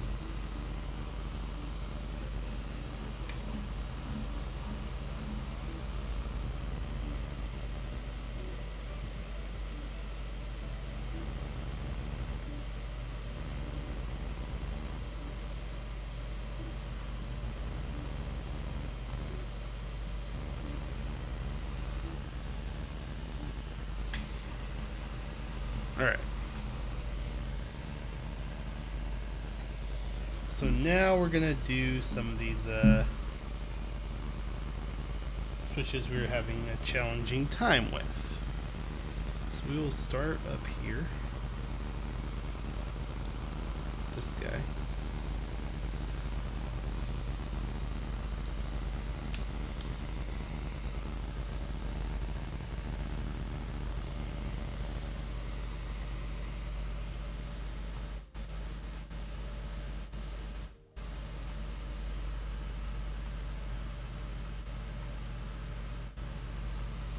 Once you get it flipped, or the PCB flipped around and the table helping hold the switch there, it kind of stays, but it's just getting the PCB flipped around with the switch staying in.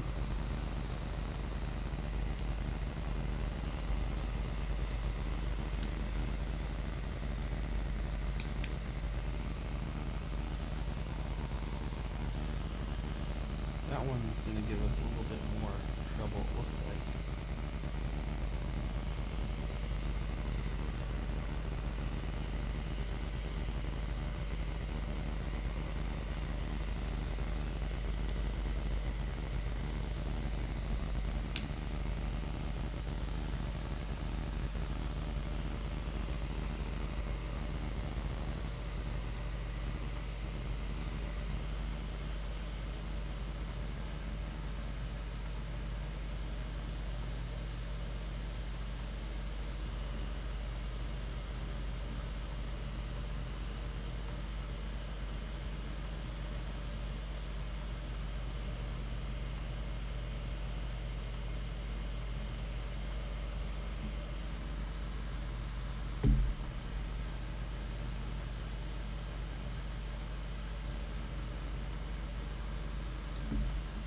There we go. That looks good.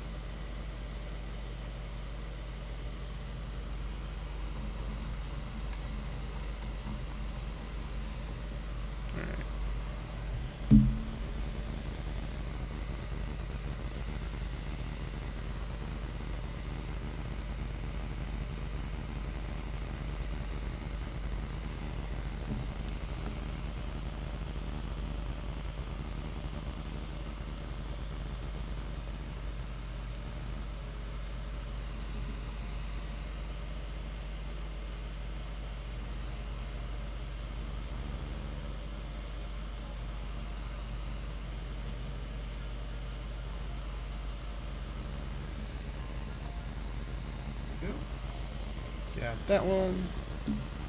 We got one more to do.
Perfect. There we go. Make sure we didn't miss anywhere.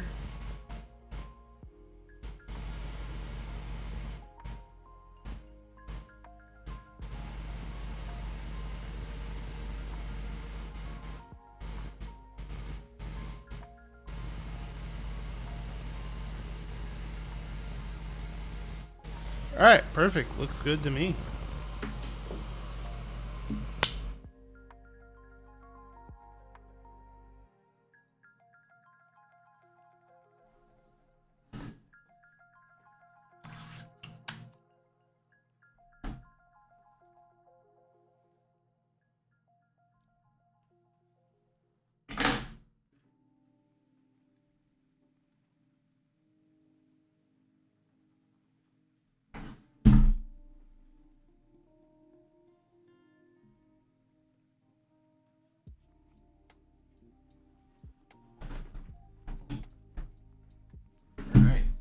I'm going to take a quick 5-minute break so I can go get washed up, and then we will come back and test out, make sure everything's kosher.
Alright, we are back.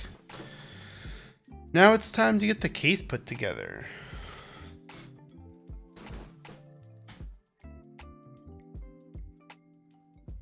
I think maybe we should test out the PCB to make sure everything's soldered good. And there's no issues. So let me grab daughter board.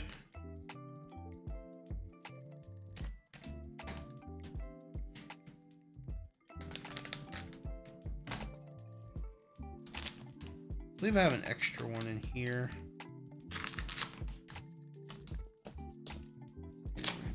Nope, looks like it's in the other guy, so we'll just grab the case out real fast.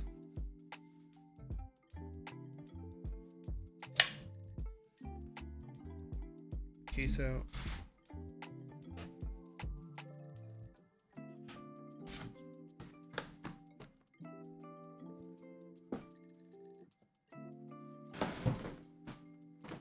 Extra daughter board's probably in here.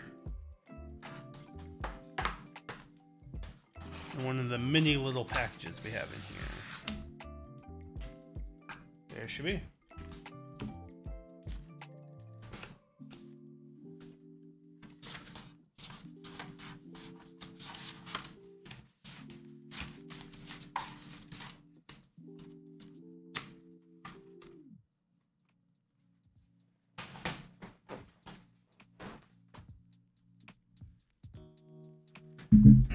Let's grab the daughter board out real fast. Excuse me.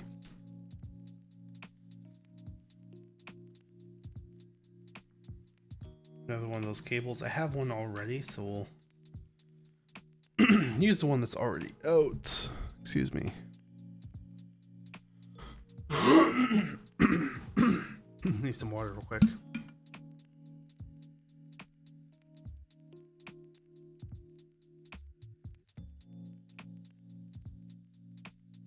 All right, there we go, better. So we'll get the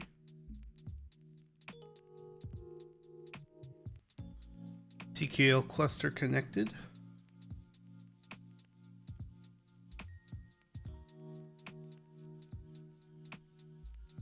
Okay. Where did I put that? All right, so let's grab this guy real quick. So the way this guy works is it should be this, yes, this way. Plop the little end in.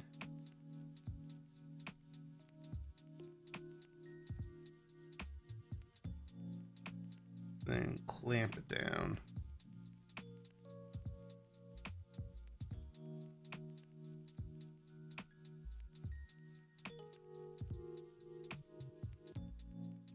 Cool.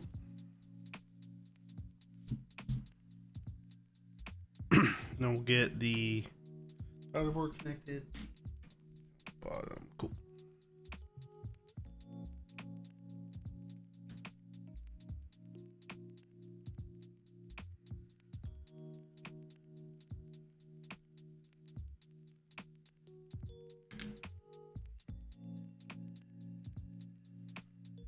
Put it over.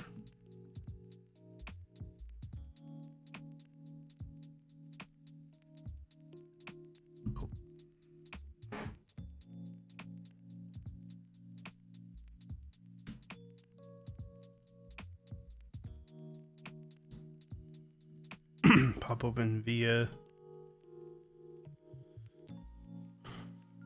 import the key map. Go, key maps imported. Let's go. Tester, test matrix.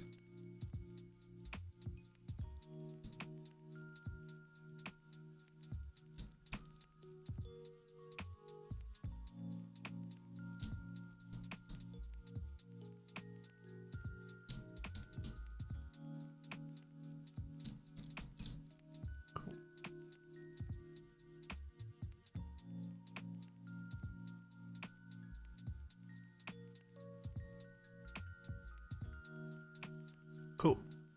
Now let's configure real quick. Layout 7U.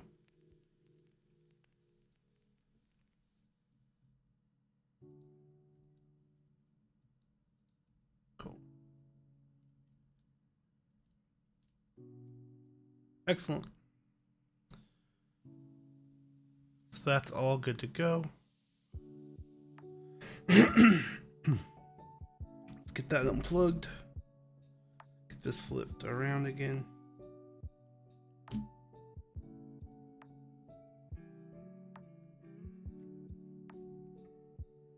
Get the daughter board, extra daughter board put away. So yeah, this is how these two PCBs are connected. It's just this cable right here goes in there. It's a little extra long, so it just kind of folds over itself. The extra length is just to make moving it around easier. The cable's surprisingly more sturdy than I expected it to be, which is really nice. Wasn't sure how sturdy that cable would really be, but it's pretty good. Pretty good. All right.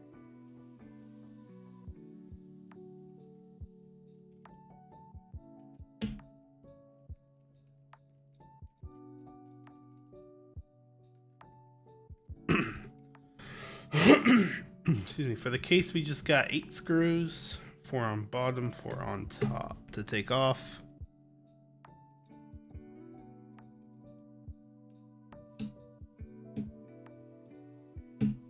Go.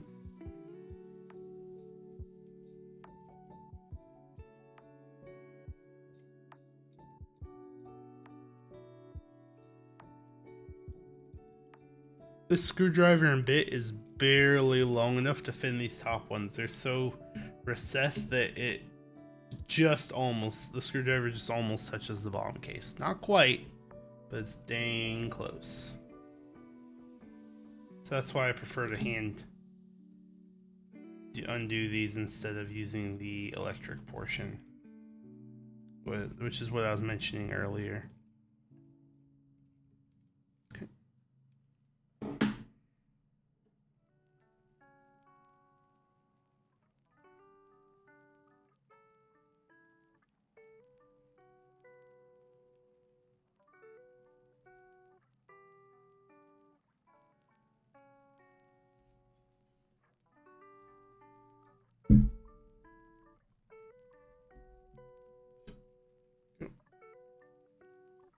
Top piece over there.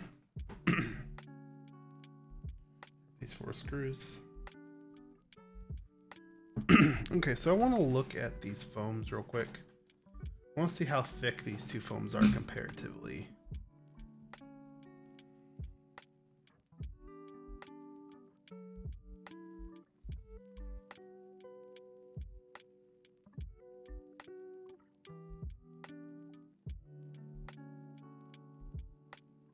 They look to be right around the same thickness, so I think we're gonna try just this case foam and see what kind of flex we get and sound. If we don't like it, we can always bring out the actually, you know what, let's start with the thinner case foam because I want to try and get some more flex. Let's start with the thin case foam. If we don't like it, we can break out the thicker guy.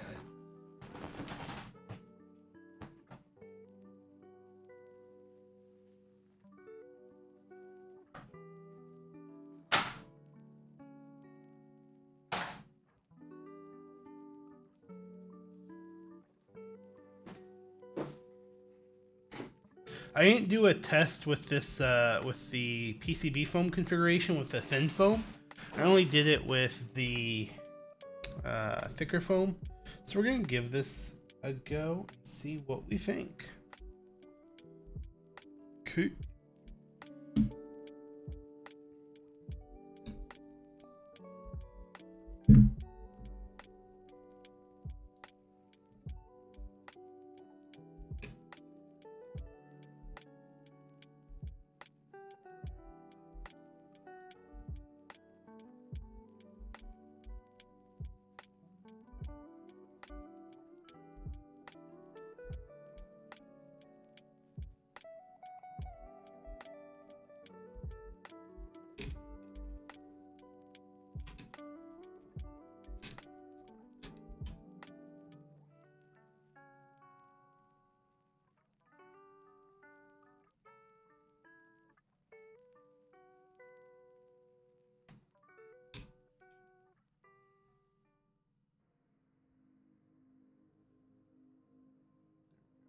That's why. Cable was not turned correctly.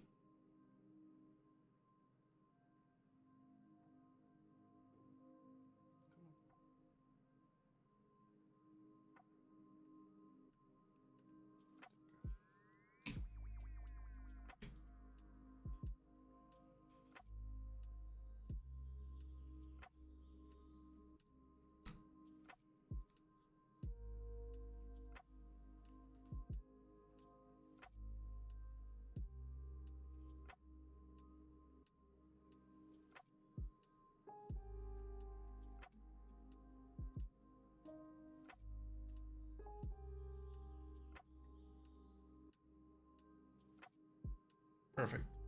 This is the only JST cable I've ever struggled connecting. For some reason, this one's super difficult to put together. JST cable onto the back of the PCB on this one.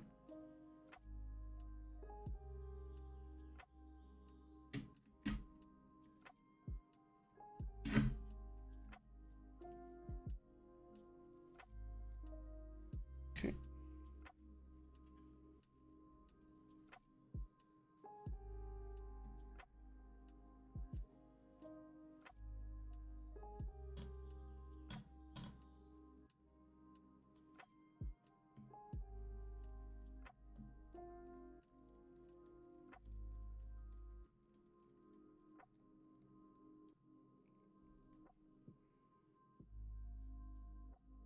And normally to this board, people do a force break mod.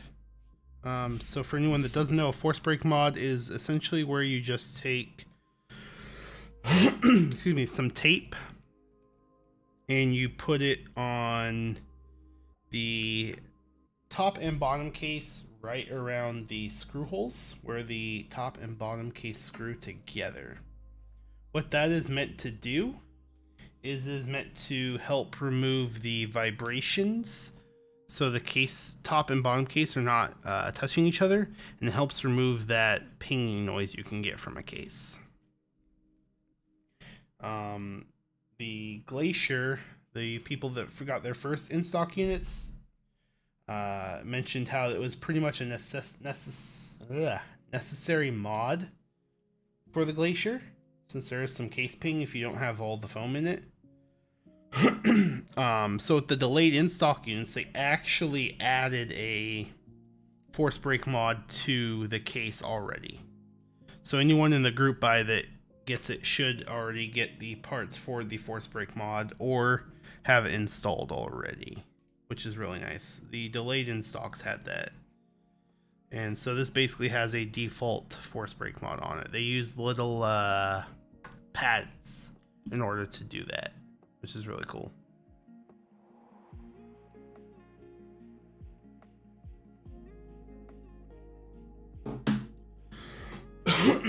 Excuse me. All right, so we got our case put together.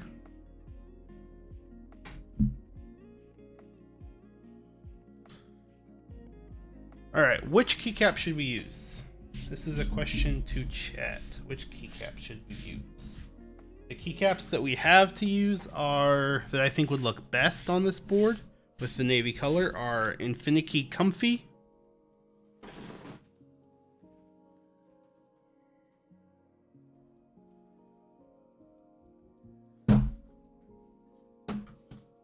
which is this set here. The modifiers are kind of a dark navy color.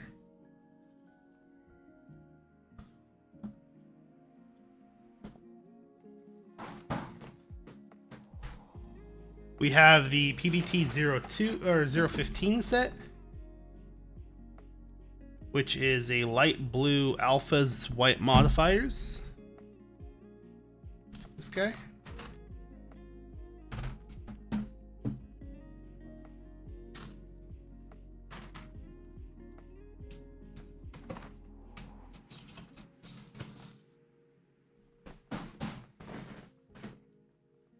And then we have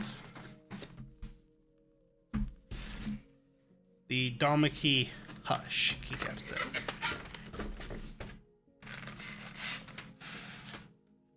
Which looks like this. With That being the mods.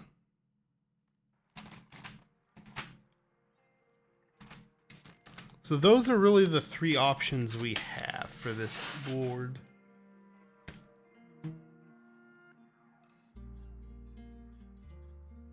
Suppose we could put nice PBT Fuji on there, but I don't think I want to for this.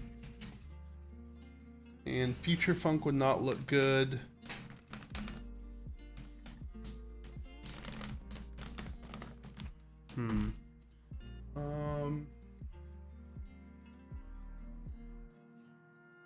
Future Funk wouldn't look good. I put Dracula on something, so I don't think Dracula would look very good.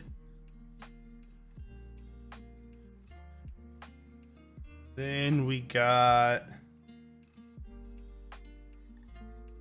also have GMK Nautilus, which would look alright as well.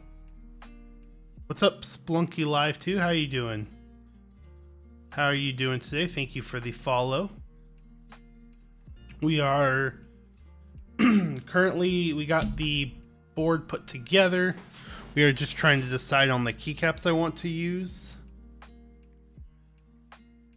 I think we're gonna use, I actually think GMK Nautilus would look good too. Let me grab Nautilus real quick.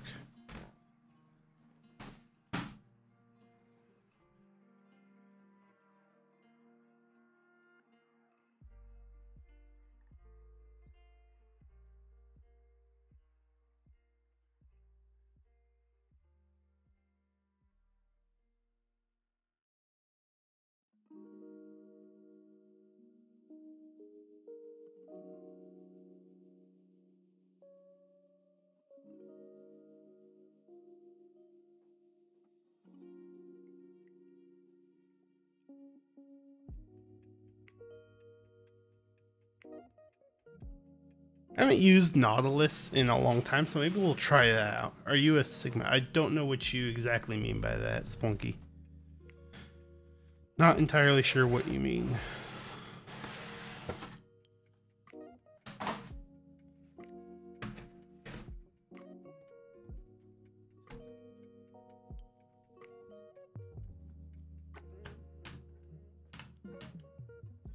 Yeah, let's go with Nautilus. Why not? Let's do it.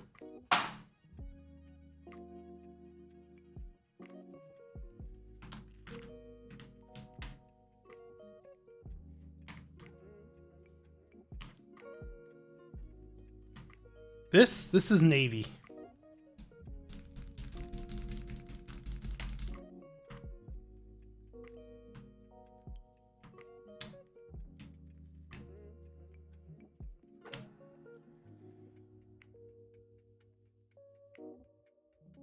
I put Hush Deep Sea on there and it looks good.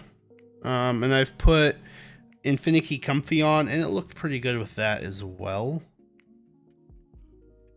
But I think I want to try Nautilus on here and see what this looks like.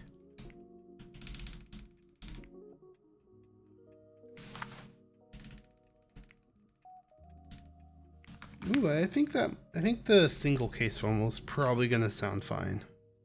So we'll give this a go.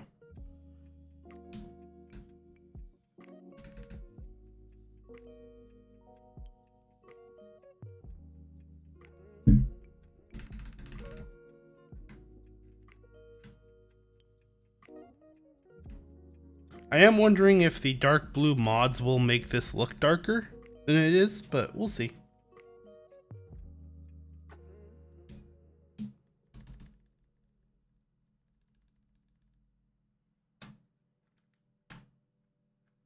That's my only wonder. It's the only thing in my mind is if these mods will make it look too dark on the case.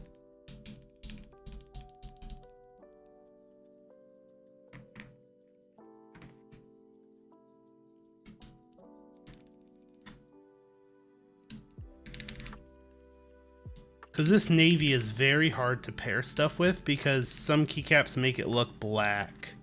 Some keycaps make it look more gray. Lighting also matters, but keycaps help.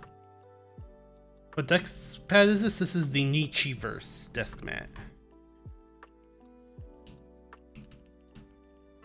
There's two different versions. There's this guy, there's this one, and then there's the ultra shiny version, which is a slightly different color scheme. It's more of a light color scheme. You can get them at Minokeys right now.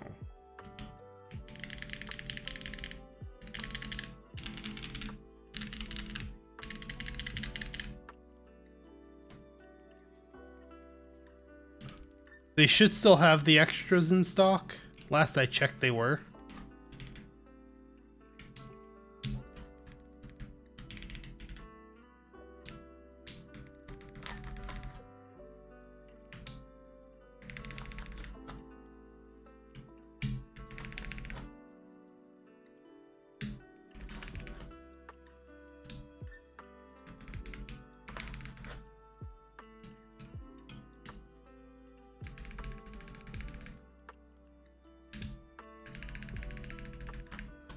Yeah, I think this might look alright. I think the lighter alphas will help a little. We'll see. We'll see when we get all the keycaps on. How it looks. I haven't used Nautilus in a while. I think I've used it... Actually, I only think I've used it on one build before. I've had this set for quite a while. And it's gone on one board, I think. I was going to put it on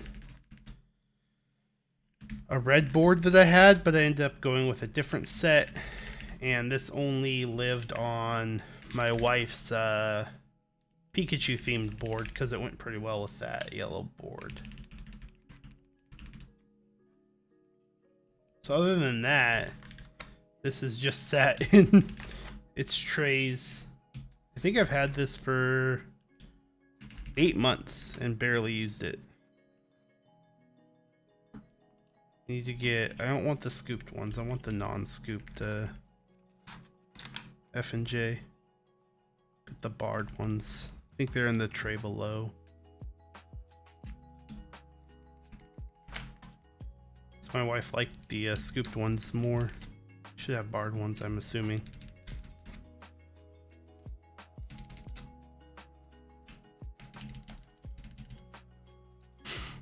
I don't know, for some reason with scooped, I can't type right. I don't know what it is. It just feels so weird to my fingers.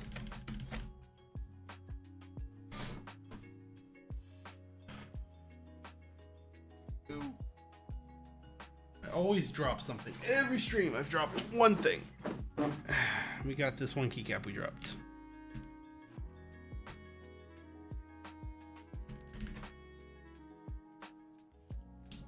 I think I should create a monthly drop counter. See how many things I drop a month. That'd be kind of fun. Now let's see. There's our caps lock. F and J.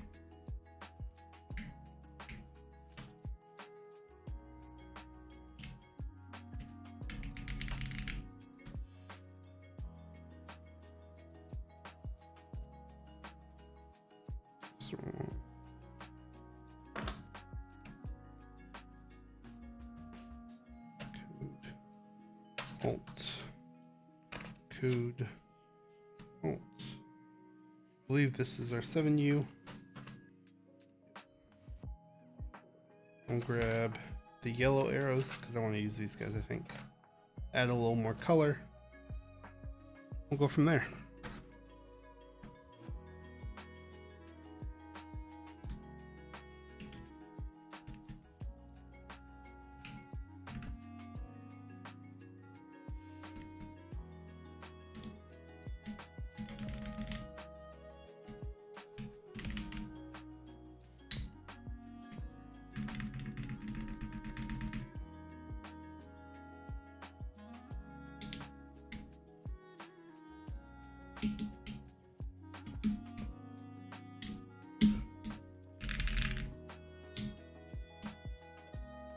Like this guy needs to be twisted a little bit.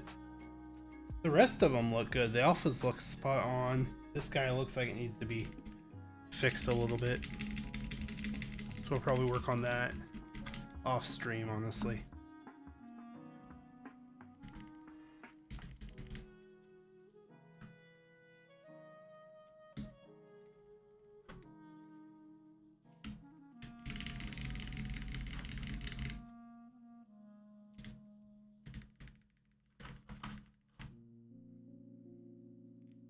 Let's see, where's home?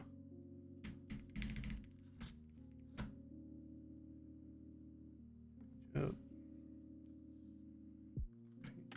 I don't know if that's the right profile of page down. Might be down below on the other tray. Yeah, here we go.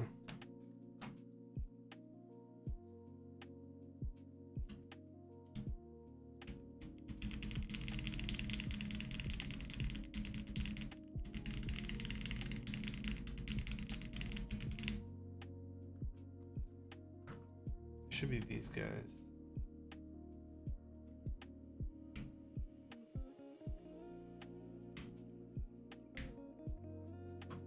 What are Inkaroos?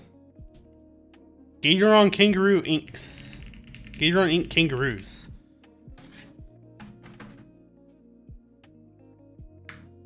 Tactile Gateron ink switch.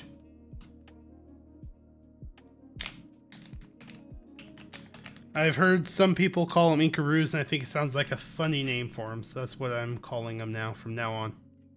Let's see if this guy will fit on it. I don't know if this will fit. Yep, we got it. Cool. Got our artisan up there.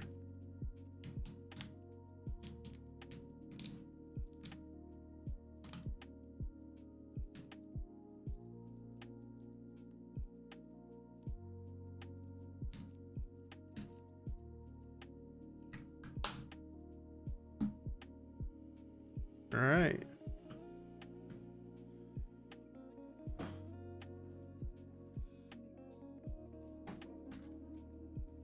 So let me get this put away.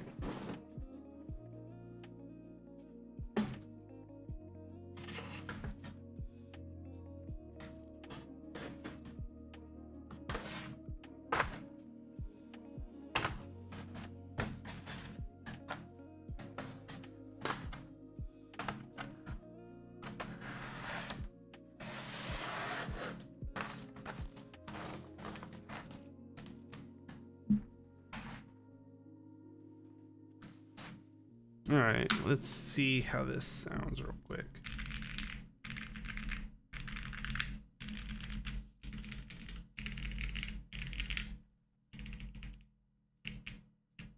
Got good flex.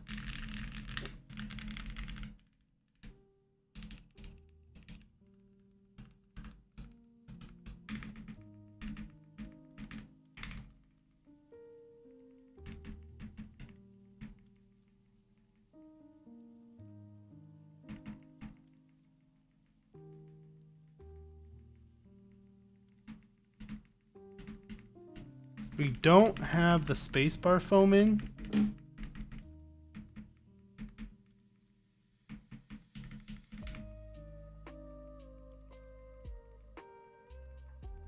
We'll see how it sounds without the spacebar foam and see if we want to add it in or not. I think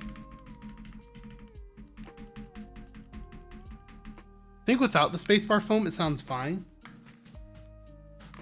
So let's go ahead and do a quick sound test of this bad boy.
Okay, gonna hear some background noise just from the white noise in my room because I turned the noise gate off.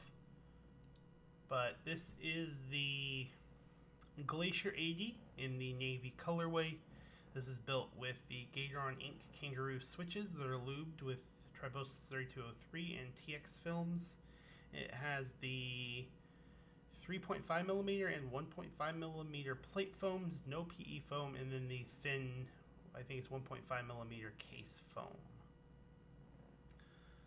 Then the keycaps are GMK Nautilus. So we're going to do a quick few warm-up type tests, and then we'll do a quick longer 1 minute go.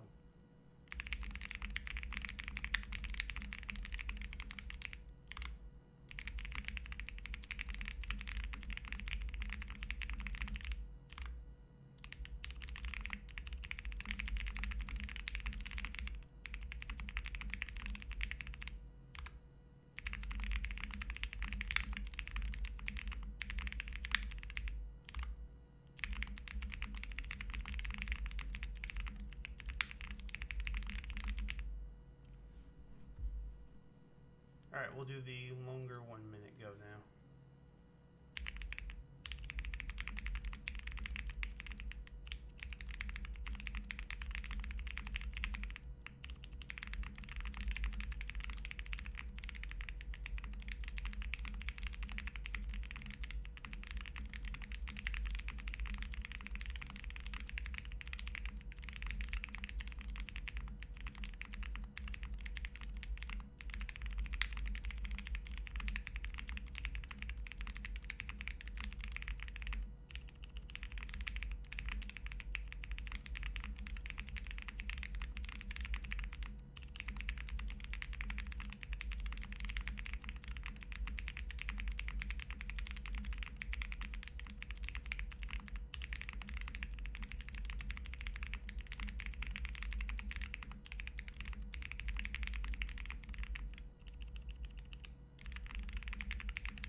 Do you think the spacebar needs to be turned just a little bit?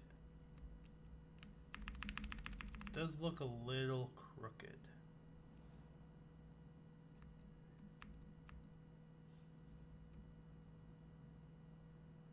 Then this key looks a little crooked.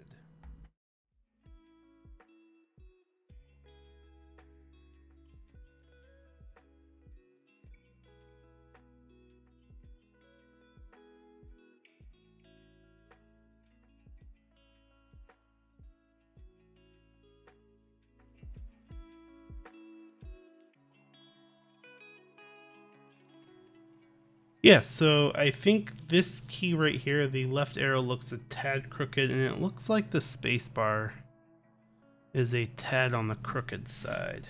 Not terribly, but just a hair. Enough that it will annoy me if I probably don't go in and fix it.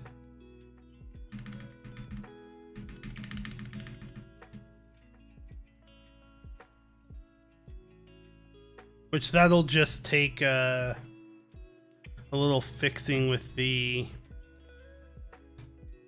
soldering iron. We'll just go in and twist out the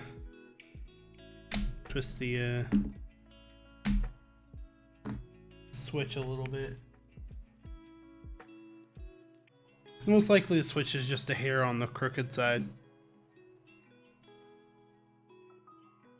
Let's also go ahead and put the spacebar foam in just to see how it sounds with that. Because it does just have a slightly off sound to it to me.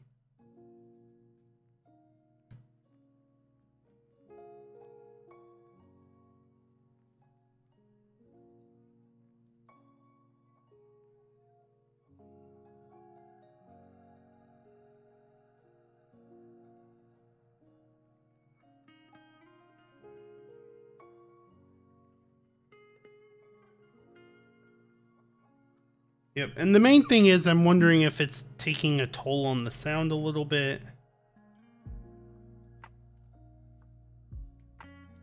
Or if it's just not having the foam.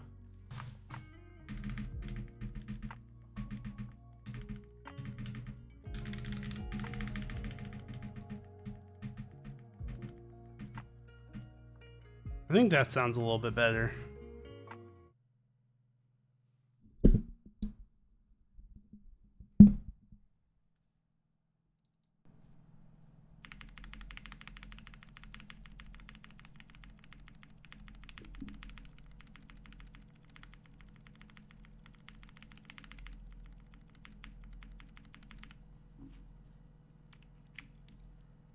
Let's also touch up the spacebar just a hair.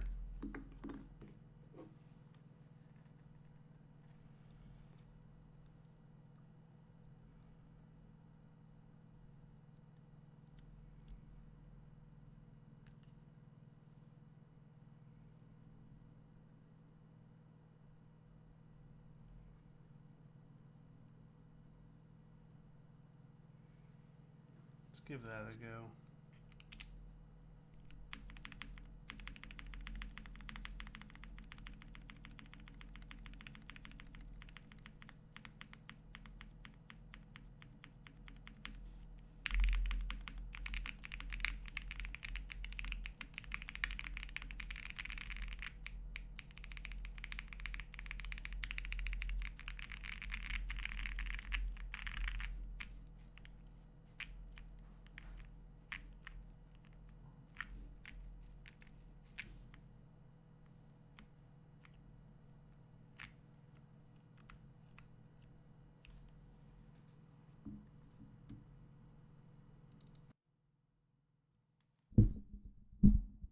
Okay, yeah, I think that helped the sound a little bit. I feel like that really did help the sound a little. Adding a little bit more lube into the left and right side of the spacebar. There's a hair on the ticky side. Not too bad, but just a hair.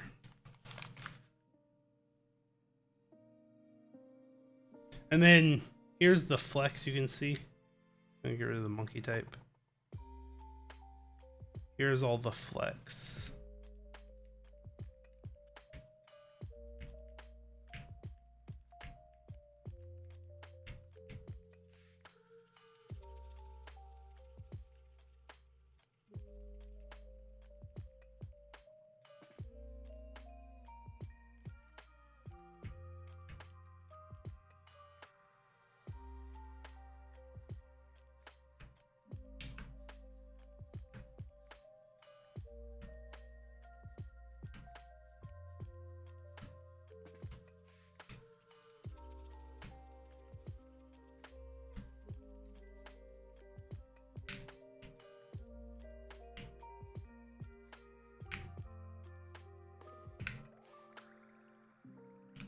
And then the thing I like most about this is because they did the separate PCBs for the aero cluster and the rest of it is you get them flexing independently. So you see when we press on it here, we get a good amount of flex, but we see no movement right here. See all this movement in this, but nothing here. It's because it's flexing independently because of the separate PCBs. Then when we press over here, we get flex on this side, but nothing here. If you look at something like the Mr. Suit,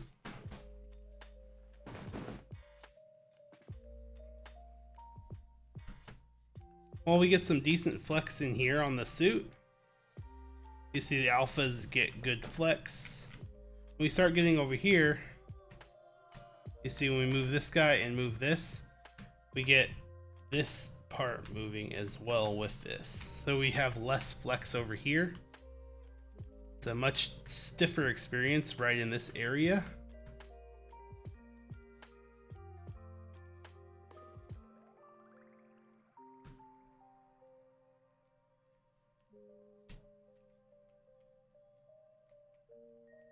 The Mr. Suit also has a different type of flex.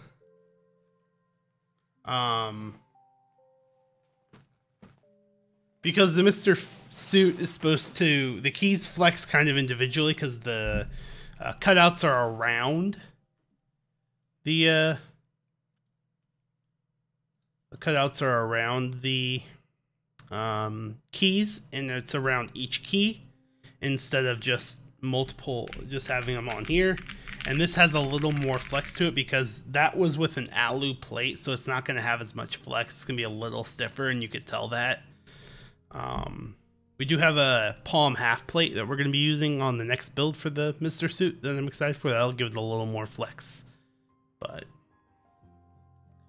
we're going to get the good shot of the keyboard. Let me turn a few things off real quick.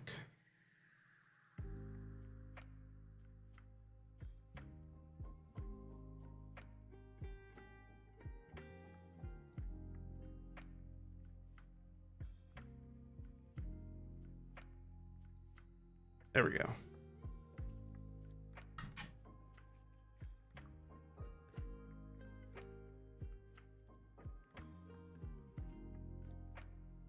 I do think the keycaps look pretty good on this guy.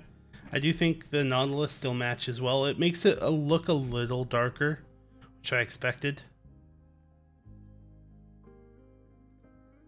I definitely expected the darker mod color to make the overall build look a little bit darker, so that was totally expected. Should I get everything turned back on? Not that. That on. I never had that on again. I forgot to turn it on. Yeah, so everything's back on. Cool. But yeah, that is all for this build. We got the Navy Glacier built. I really like the amount of flex and the typing experience, and even though people stay away from flexi or tactiles on a flexi build, these tactiles still feel good, and I do like the way they sound. They have a really nice sound to them to me. So that was our Saturday morning build. I'll be posting next week's stream schedule up tomorrow. At the moment, I'm not sure what the Saturday build's gonna be. I might just do another Mr. Suit build, or with the Palm half plate.